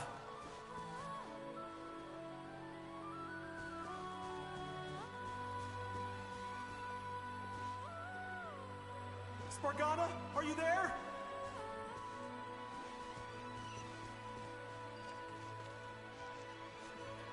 What? What's this? Hey!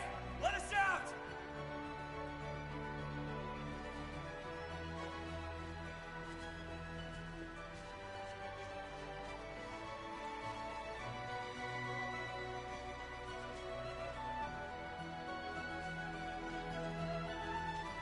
And look how conveniently placed that moon is.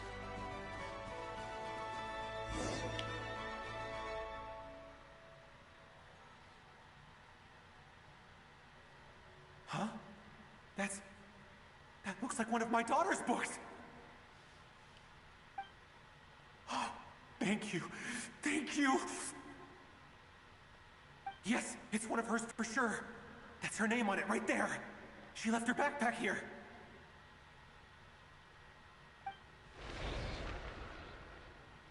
Durin, just like last time. Use the explosives.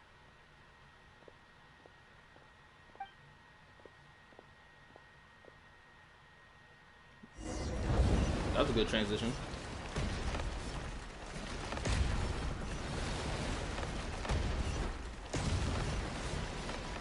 Uh-oh. No. Damn it. It won't work. There's not enough left. If he makes it in, he'll die. But then, this clue could be the key to him finding his daughter. It might not be the only one. Better he misses that clue than loses his life. I guess so.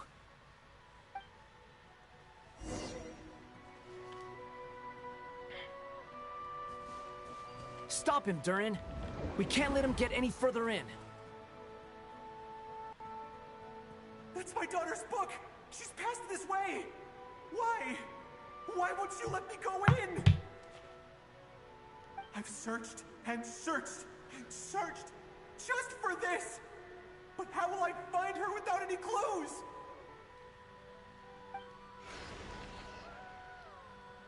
I no longer have anywhere else to go.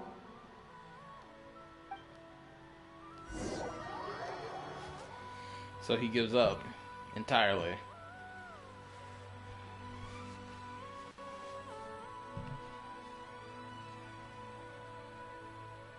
I'm sorry. I'm so sorry. He refuses to go anywhere else. Whether he opens this door or not, all that awaits him now is death. We couldn't change his fate. Albedo? Hat guy? Let's try one more time. I don't know how we're gonna do this, but I don't want to give up either.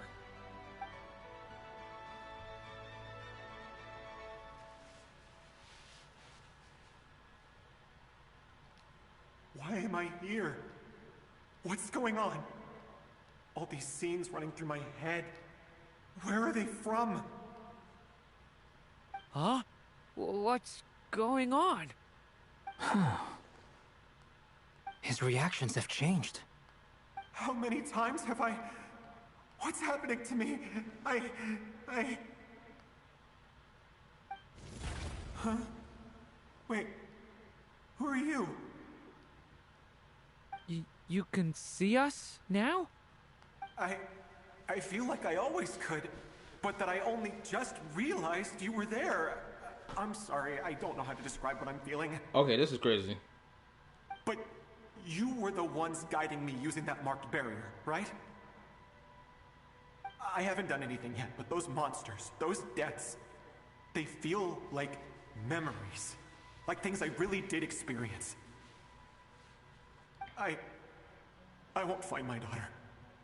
In fact, I'll ultimately die trying to find her. Isn't that right? Well, no, it isn't. Yes, it is. Even so, We're trying to find a way out of this. Come on, my nigga Scar. Why can't you let your boy Durin have it, bro? You've not seen my daughter either, have you? It seems she really isn't here.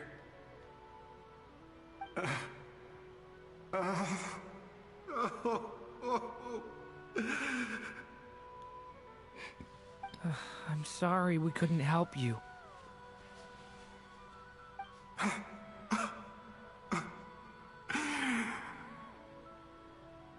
I'm just tired.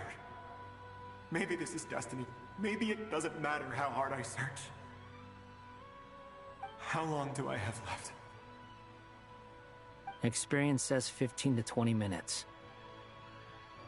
15 to 20.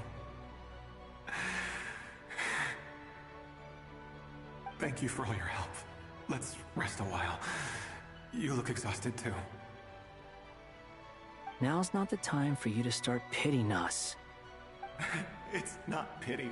I'm just realizing that I've only got 10 or so minutes left. You know?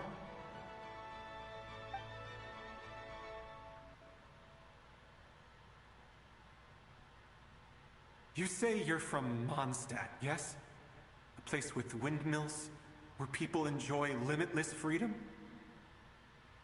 And you're from Sumeru, where they've built an academy into a giant tree? Yes. It seems you've never heard of either place. Those names are unknown to me, I'm afraid, yes. Have you heard of Hyperborea? I have, but I heard that it was destroyed in the distant past. I see. That was where my ancestors once lived. What about Delphi Pytho? Was it later rebuilt? I've never heard that name. That's new to me what too. about Salvindagnir? Salvindagnir. Oh wait, I know what that is. That's the freaking mountain, right? That's Dragonspine. Inconomina and Dragonspine mentioned? Oh, that was the name of the other. Oh, I did not know the other name for Inconomina was Delphi Pythoi. I forgot. I should have recognized it when they said Pythoi because I'm pretty sure like Python was mentioned or something along those lines were mentioned in Inconomina. I should have noticed that. I have seen that name on stone tablets on Dragonspine, but I'm afraid the only things left of that place are its ruins. I see. Sure enough, there was no way to turn this around, huh? I'm sorry. I was the one who asked to chat, but it seems like we're too many ages apart. There's barely any common ground to start from. I still wonder if the people from Hyperborea are the same people who founded Conria later down the line. Rip Orobashi, don't read the forbidden text next time. Oh yeah, I forgot about that nigga Orobashi. Homeboy got cooked for reading that book. It's alright. We did hear something new, at least. From how you speak of your lives, things must be going alright for you, I guess. They are. Mondstadt is a place of freedom and happiness. There's a lot of good people in the church and the Knights of Favonius, and even outsiders find that it's an easy place to feel at home. We have festivals a few times a year. Everyone gets together to drink, sing, and be merry. Sumeru is a lot more uptight. Not really the kind of place where you can relax. It's a nation fraught with problems wherever you look. But if all you want in life is to seek knowledge, I guess it's pretty much paradise. Wait, Wanderer is from Inazuma. How does he not know about Inkonomina's alternate name? Did he just completely avoid Watatsumi Island because of his grudge? Wait, because his grudge was only ever with A? Interesting. Potentially. He may have never came across the island entirely. Possibly. That's wonderful. In other words, after this all-devouring black tide passed, humanity did not merely avoid extinction, but rose to build prosperous civilizations anew. The Black Tide mentioned. Oh my lord, Iron Tube is around the corner. I freaking knew it. It's over. GG's. Pack it up. Game over, twin. We ain't surviving to see another day. No, it's over. See you later. Peace. Deuces. I need, man, if I could edit this live stream, I would slap that freaking deuces edit in it where the whole boy just vanishes.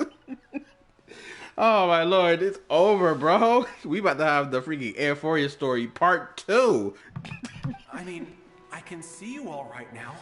That must mean the future isn't a total mess, right? That's true. Well, time's almost up. Let's part ways, I think. Might be best if you don't waste too much time on me. The chances are slim, I know, but I'd like to spend these last few minutes looking for Spargana. If things work out, I'd love to tell her about what I've heard. May we meet again. Well, or not, most probably. In that case, may your wishes come true.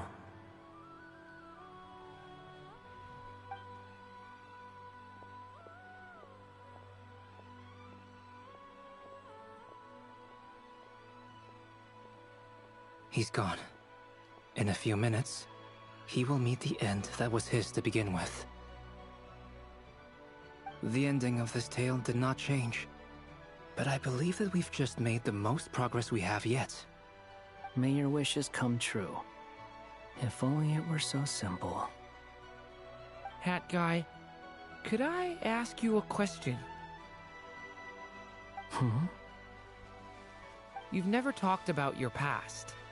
It seems complicated, and it weighs heavily on you, too. Would you be willing to tell me about it?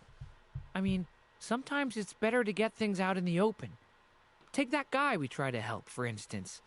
At least he said goodbye with a smile, right? I know about Albedo's past. Our experiences are very similar, and he created me. As for you, you're my first friend, and you've witnessed every step I've taken. But by comparison, I know nothing about you. Either way, I mean, we're still best friends. But if I knew more about you, I might understand your thoughts a bit better. That's why I said in my reaction video to Durin's teaser trailer that Durin is Genshin's new best boy, and is screaming loud right now. I've told you about myself. I'm a student at the academia. Stop lying, nigga. And what did you do before that? Prepared for the entrance exam? All right. If you really don't want to talk about it, I won't press you any further. I was a puppet built from the branches of a white tree, using technology left behind by the Conrian schools of mechanical engineering. Wait, hold up. Simulanka? I was a puppet, Simulanka, from the branches. So I guess Simulanka must mean built. That must be what this word means. Simulanka just means built. Okay. A white tree? You mean an Irminsul tree? Yes. A branch of Irminsul that was once connected to the main tree. So you had a human creator too? Wrong. Yeah. But my creator abandoned me after deciding that I was a failure. After that,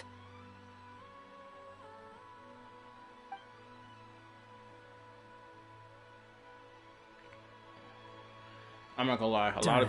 Ooh, hold up. Resisting the influence of the abyss, suppressing the urge to destroy, trying to do the right thing. None of these things are easy. I will say this, bro. A lot of people really wanted to have Scaramouche be released in his old outfit. Like, a lot of people really wanted him to be released in that old outfit. Right? Because it just looks cool. Like, I ain't gonna lie. It looks great. Personally, if I had to choose my favorite between the two, I do like the blue one better. It just looks clean. I just love the robes, personally. But a lot of people were fiending for that old outfit. But no matter how hard they are, trying to rewrite past wrongs is far harder. You asked me if you would create a new tragedy if you failed. I told you there was no point speculating about that. But the real answer is, yes, you absolutely will.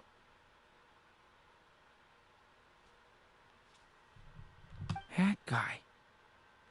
But at least you've got people here to help steer you away from the wrong path. So, just keep aiming towards the light. I will. I promise. All right, break time's over. Wait a minute, I just realized. I'm pretty sure Scaramouche knows damn well more than likely he can't be redeemed for his actions. I'm pretty sure. I don't think there's ever been one time he's ever thought, oh, I can be redeemed for my actions. I don't know about all that. Hold on. I gotta check my notifications. Cause I ordered this pizza like a while ago. It should be making its way towards me by now. Hopefully they get my pizza and bring it to me, damn it. I'm over here fucking hungry. Hello? Durin speaking. Hello, friends, it's me. What have you been up to, I'm detecting some unmistakable fluctuations here at the border. The amplitude isn't particularly high, but they're completely different signals from the ones before, and the scale is comparable to those I've detected previously. Alice, we were unable to save that person. However, he appears to have retained a portion of the memories gained through that cycle, and was able to hold a conversation with us. I see. Well, that is rather odd indeed. It definitely merits further attention. Could I trouble you to keep trying the same approach? I need to gather some more data.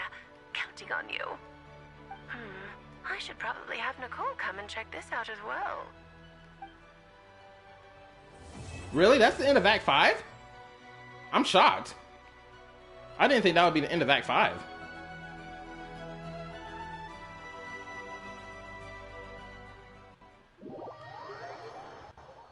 I mean, technically I have to end the stream now. Because I finished the entire act. Oh yeah, that's right. Y'all told me I had like another like 10 to 15 minutes worth of conversation to do as well.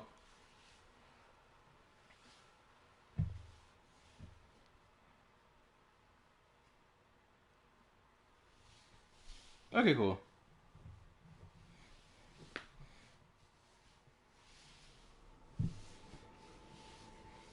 Dude, I'm making good time right now.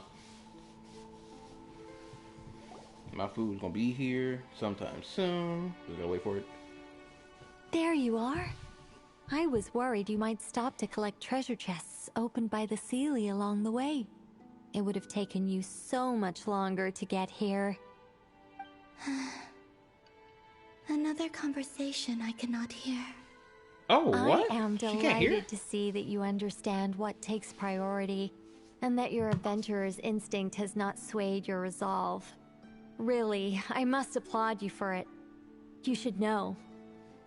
Okay, so I was right about her leggings before, or pantyhose. I'm not really sure which one I'm supposed to call them. Yeah, they are more transparent for you to see her skin. Paimon's head. Okay, I'll try and keep it short. My senses are telling me that this is where we shall find the entrance to the ruins. Oh, cool! Well, what are we waiting for? Let's open it up and see! No, I thought she could hear everyone's conversations the entire time. That's what I thought. But knowing that she couldn't hear this conversation, I was like, can she not hear this? But it's like, yeah, I remember. Because she doesn't have a physical body anymore, so she can't hear her being spoken to into her mind. Which I think, I would expect like a spiritual body to be able to transcend that limitation, but okay. Patience. This was a sanctuary of great importance to the Hyperboreans. A special process is required to open the gate. Oh! Like the place that housed the Eternal Moon's Marrow? Seems like the engines are very fond of making tricky gate puzzles. Okay, so what's the plan? Need us to do anything? And just the short version, if you can. Also, I think it's very valid for me to assume that she could hear everything Nicole was saying the first time, seeing as when we were talking to Nicole the first time, Columbina didn't make a comment at all about how she could not hear the conversation that was going on. right? She never says anything. She's just wandering around, so I assumed that she could hear what Nicole was talking about. Ah, alright then. I was planning to start with some background on the invention of these techniques. Are you sure you don't want to hear it? It's quite informative. Damn, this food won't be here soon. Remember what you were saying about priorities? Fine. Simply put, we need 3 human representatives to successfully undergo a process of Kuvaki resonance. Think of it as a test from the 3 moon goddesses to see if the entrants are qualified, with the most recognizable qualification being Kuvaki. Pretty sure Lauma would ace that test. Oh, wait. But we need 3 people. I also have no doubt that the Moon Chanter would be qualified, but we would need 2 other people with the same constitution. Therefore, the most feasible method is not so much to follow the rules, but to figure out how the test functions and find a workaround. Oh, let me read. She did though. LOL.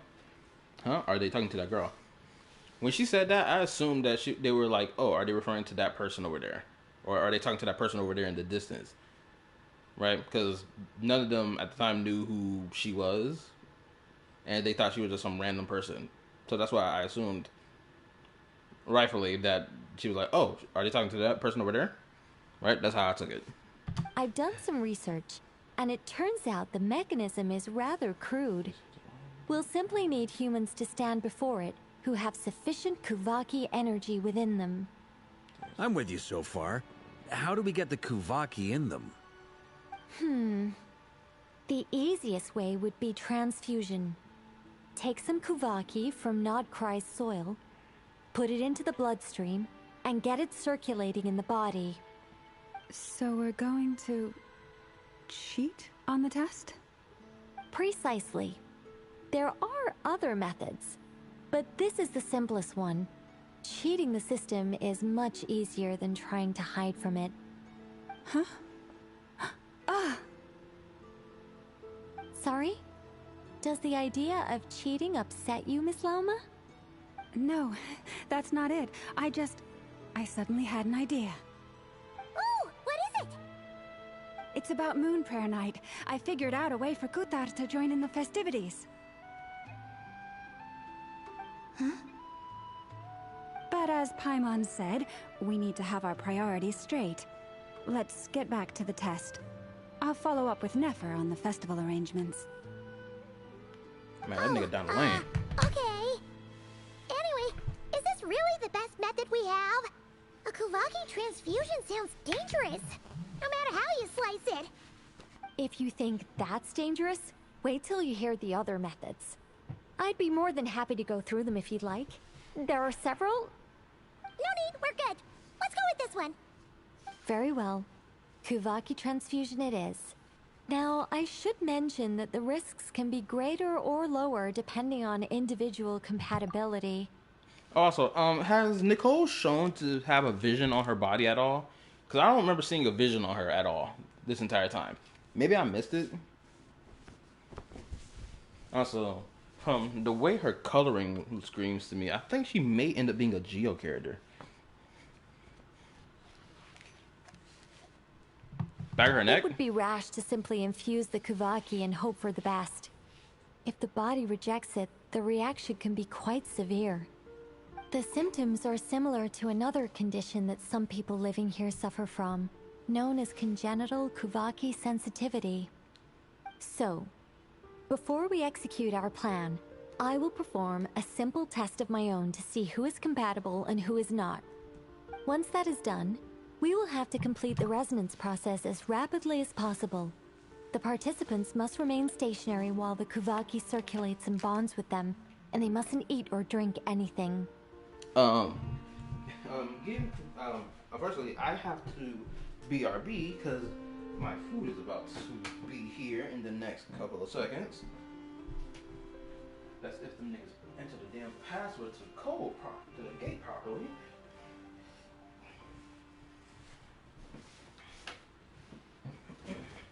So you would have to excuse me while I go get my food.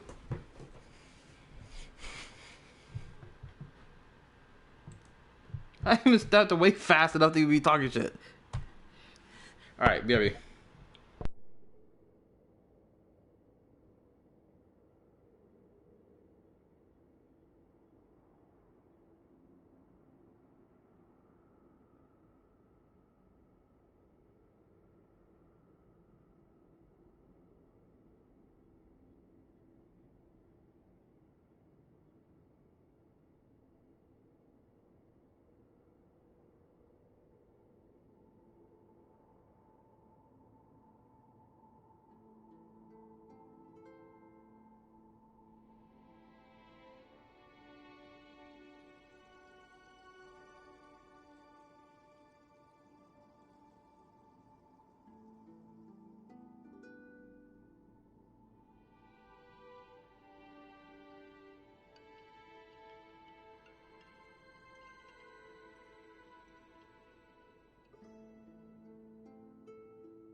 Okay, I'm back.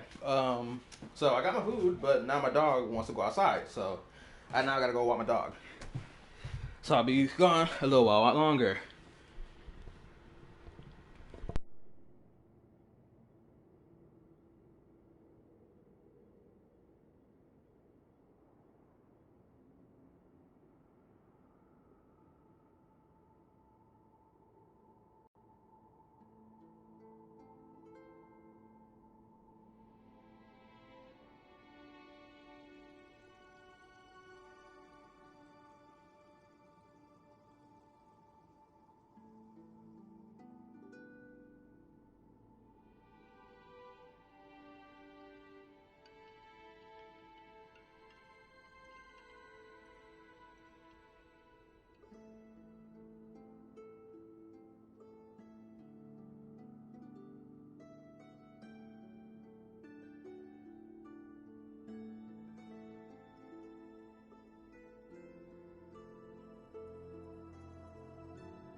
Okay, I'm back. What? No eating or drinking? That's some hardcore fasting. They'll all be monks by the time they're through. How long will we keep that up? 3 days. 3 days? Oh, nah. So long! And we still need to find 2 more people who are not just compatible, but also willing to volunteer. Fasting? What are they talking about? I'm willing to volunteer. The goats. Really? Don't you want to think this through? Haha, count me in too. 3 days without food? I can handle that. Miss Nicole has made it clear that this is the easiest way. The way I see it, there's nothing else to discuss. It's time to step up. Compared to having Call of Duty disappear completely, fasting for a few days is nothing. Yeah, you're right. In that case, Paimon volunteers to be captain of logistics. She'll keep the fires lit and grab some spare clothes to keep you comfortable. Then we'll start with you first, Traveler. Please step forward. I know Nicole's gonna sell like hotcakes when she gets released.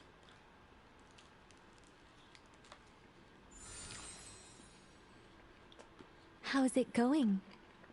Do you feel anything? Nope. How about now? Nope.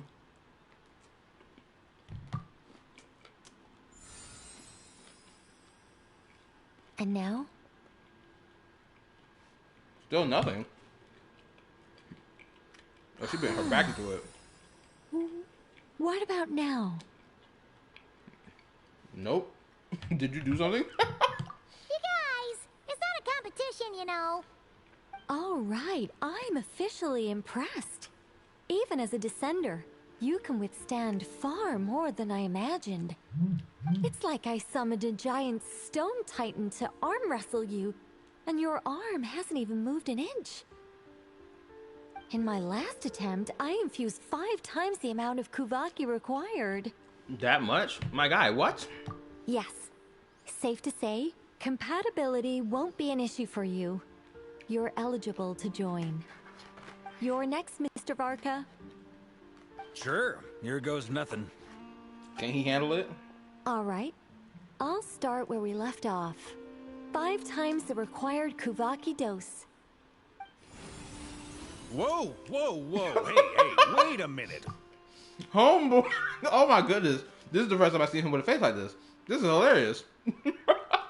Homeboy thought his life was being threatened. How's it going?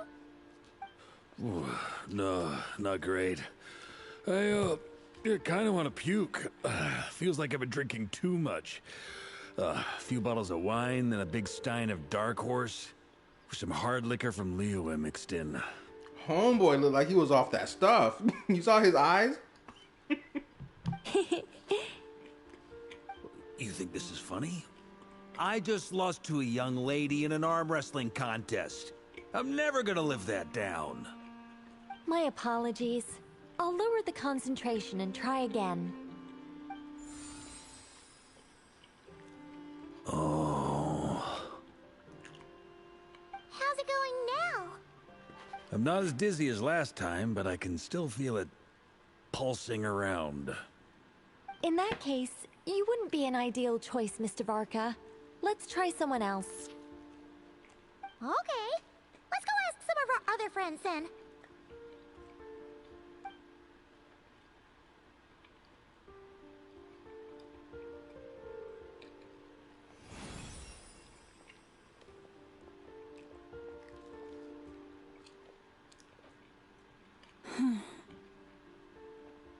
No surprises here, Miss Moonchanter. You're perfectly compatible. You may join. She did it on purpose?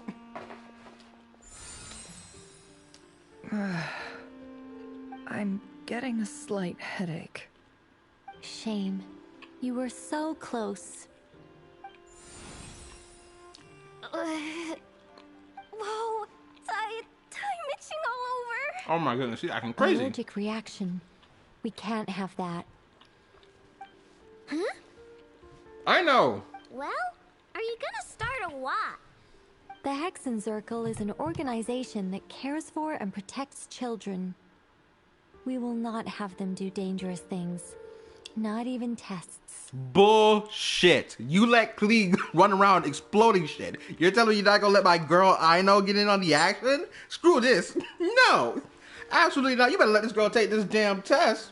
My girl is a certified crash out. Anybody mess with her shit, she on it, nigga. BS to the fullest. These niggas lying.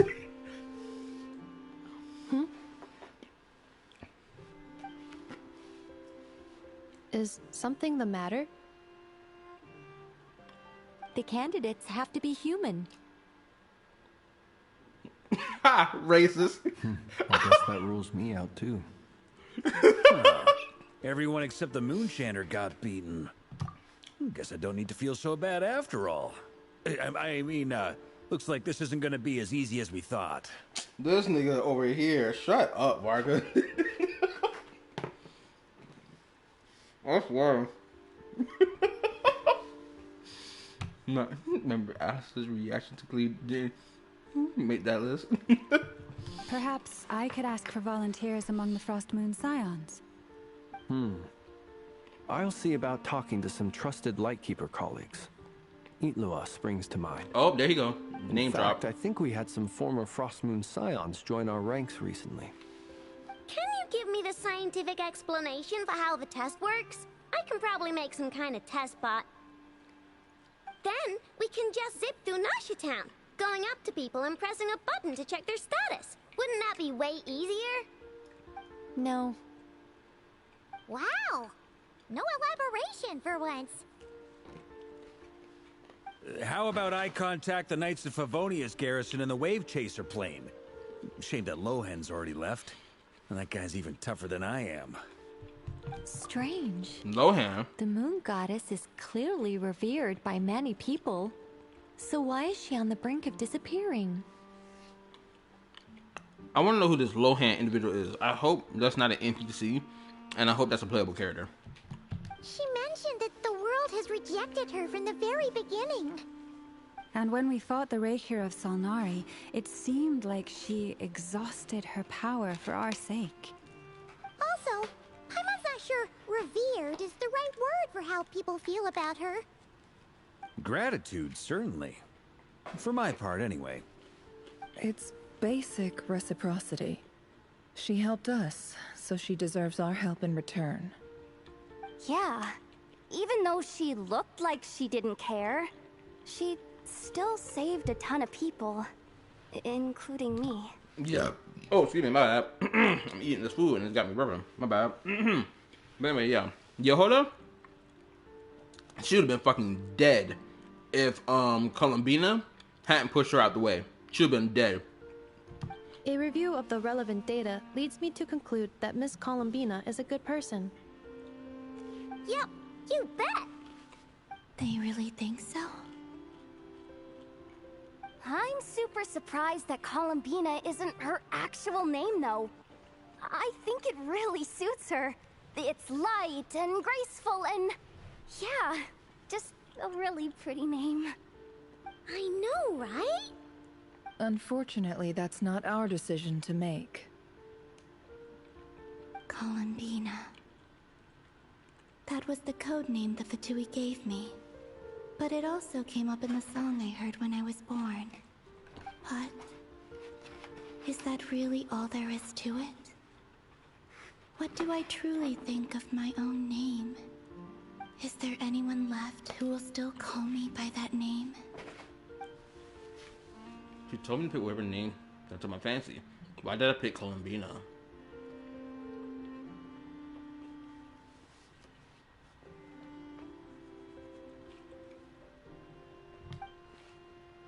Maybe because I felt that she never wanted to become Kutar and be worshipped as a god.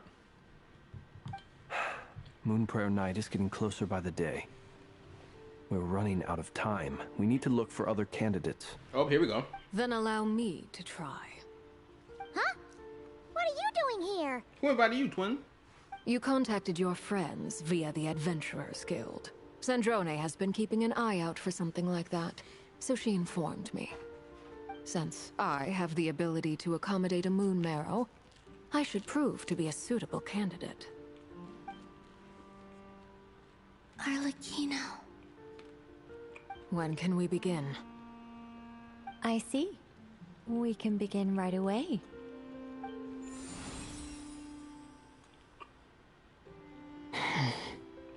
How was it? Did you feel any discomfort? Not at all. Then it seems we shan't need to look for additional candidates after all. Great! Cool. Alright, like Paimon said, the rest of us can take turns making sure the three of them stay warm and comfy. Then, my job is to take care of the caretakers. I will ensure everyone receives food and accommodation. Let's do this, no time to waste. I'm ready as well.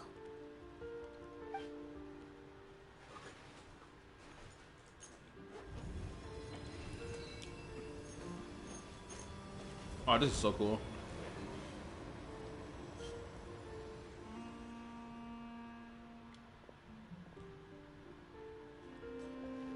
They had to stay like this for 3 days. It's crazy.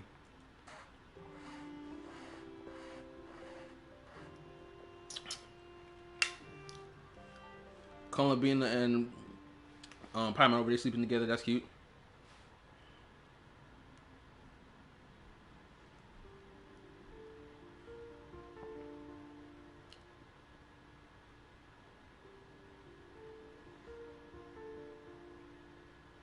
Yeah, stay 10 toes, twin.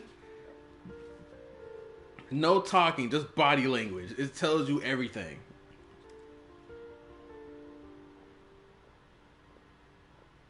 The work is done. The sacred scroll shut. The stars grow dim, the people silent. The white sun sets, the silver moon rises. O path to the temple, appear now before us.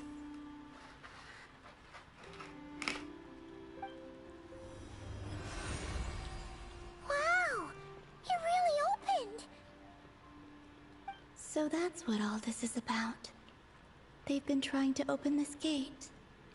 Come, let us enter. It might be best to eat something first. Take care to chew properly and swallow slowly. It will give your body time to readjust to the digestion process. They will head in soon. They will need to enter this gate.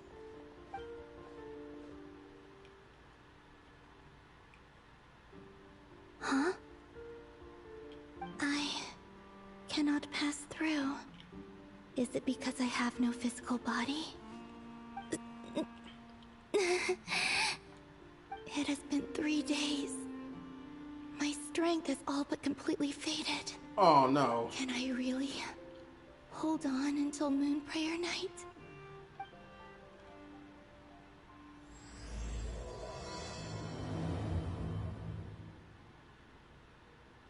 Now this is a good cliffhanger, actually.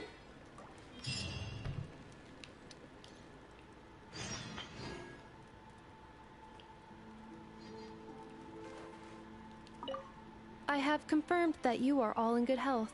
With that, my work is now complete. Congratulations are in order.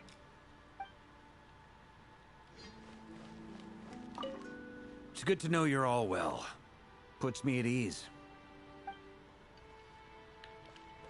Let me go ahead and snatch that.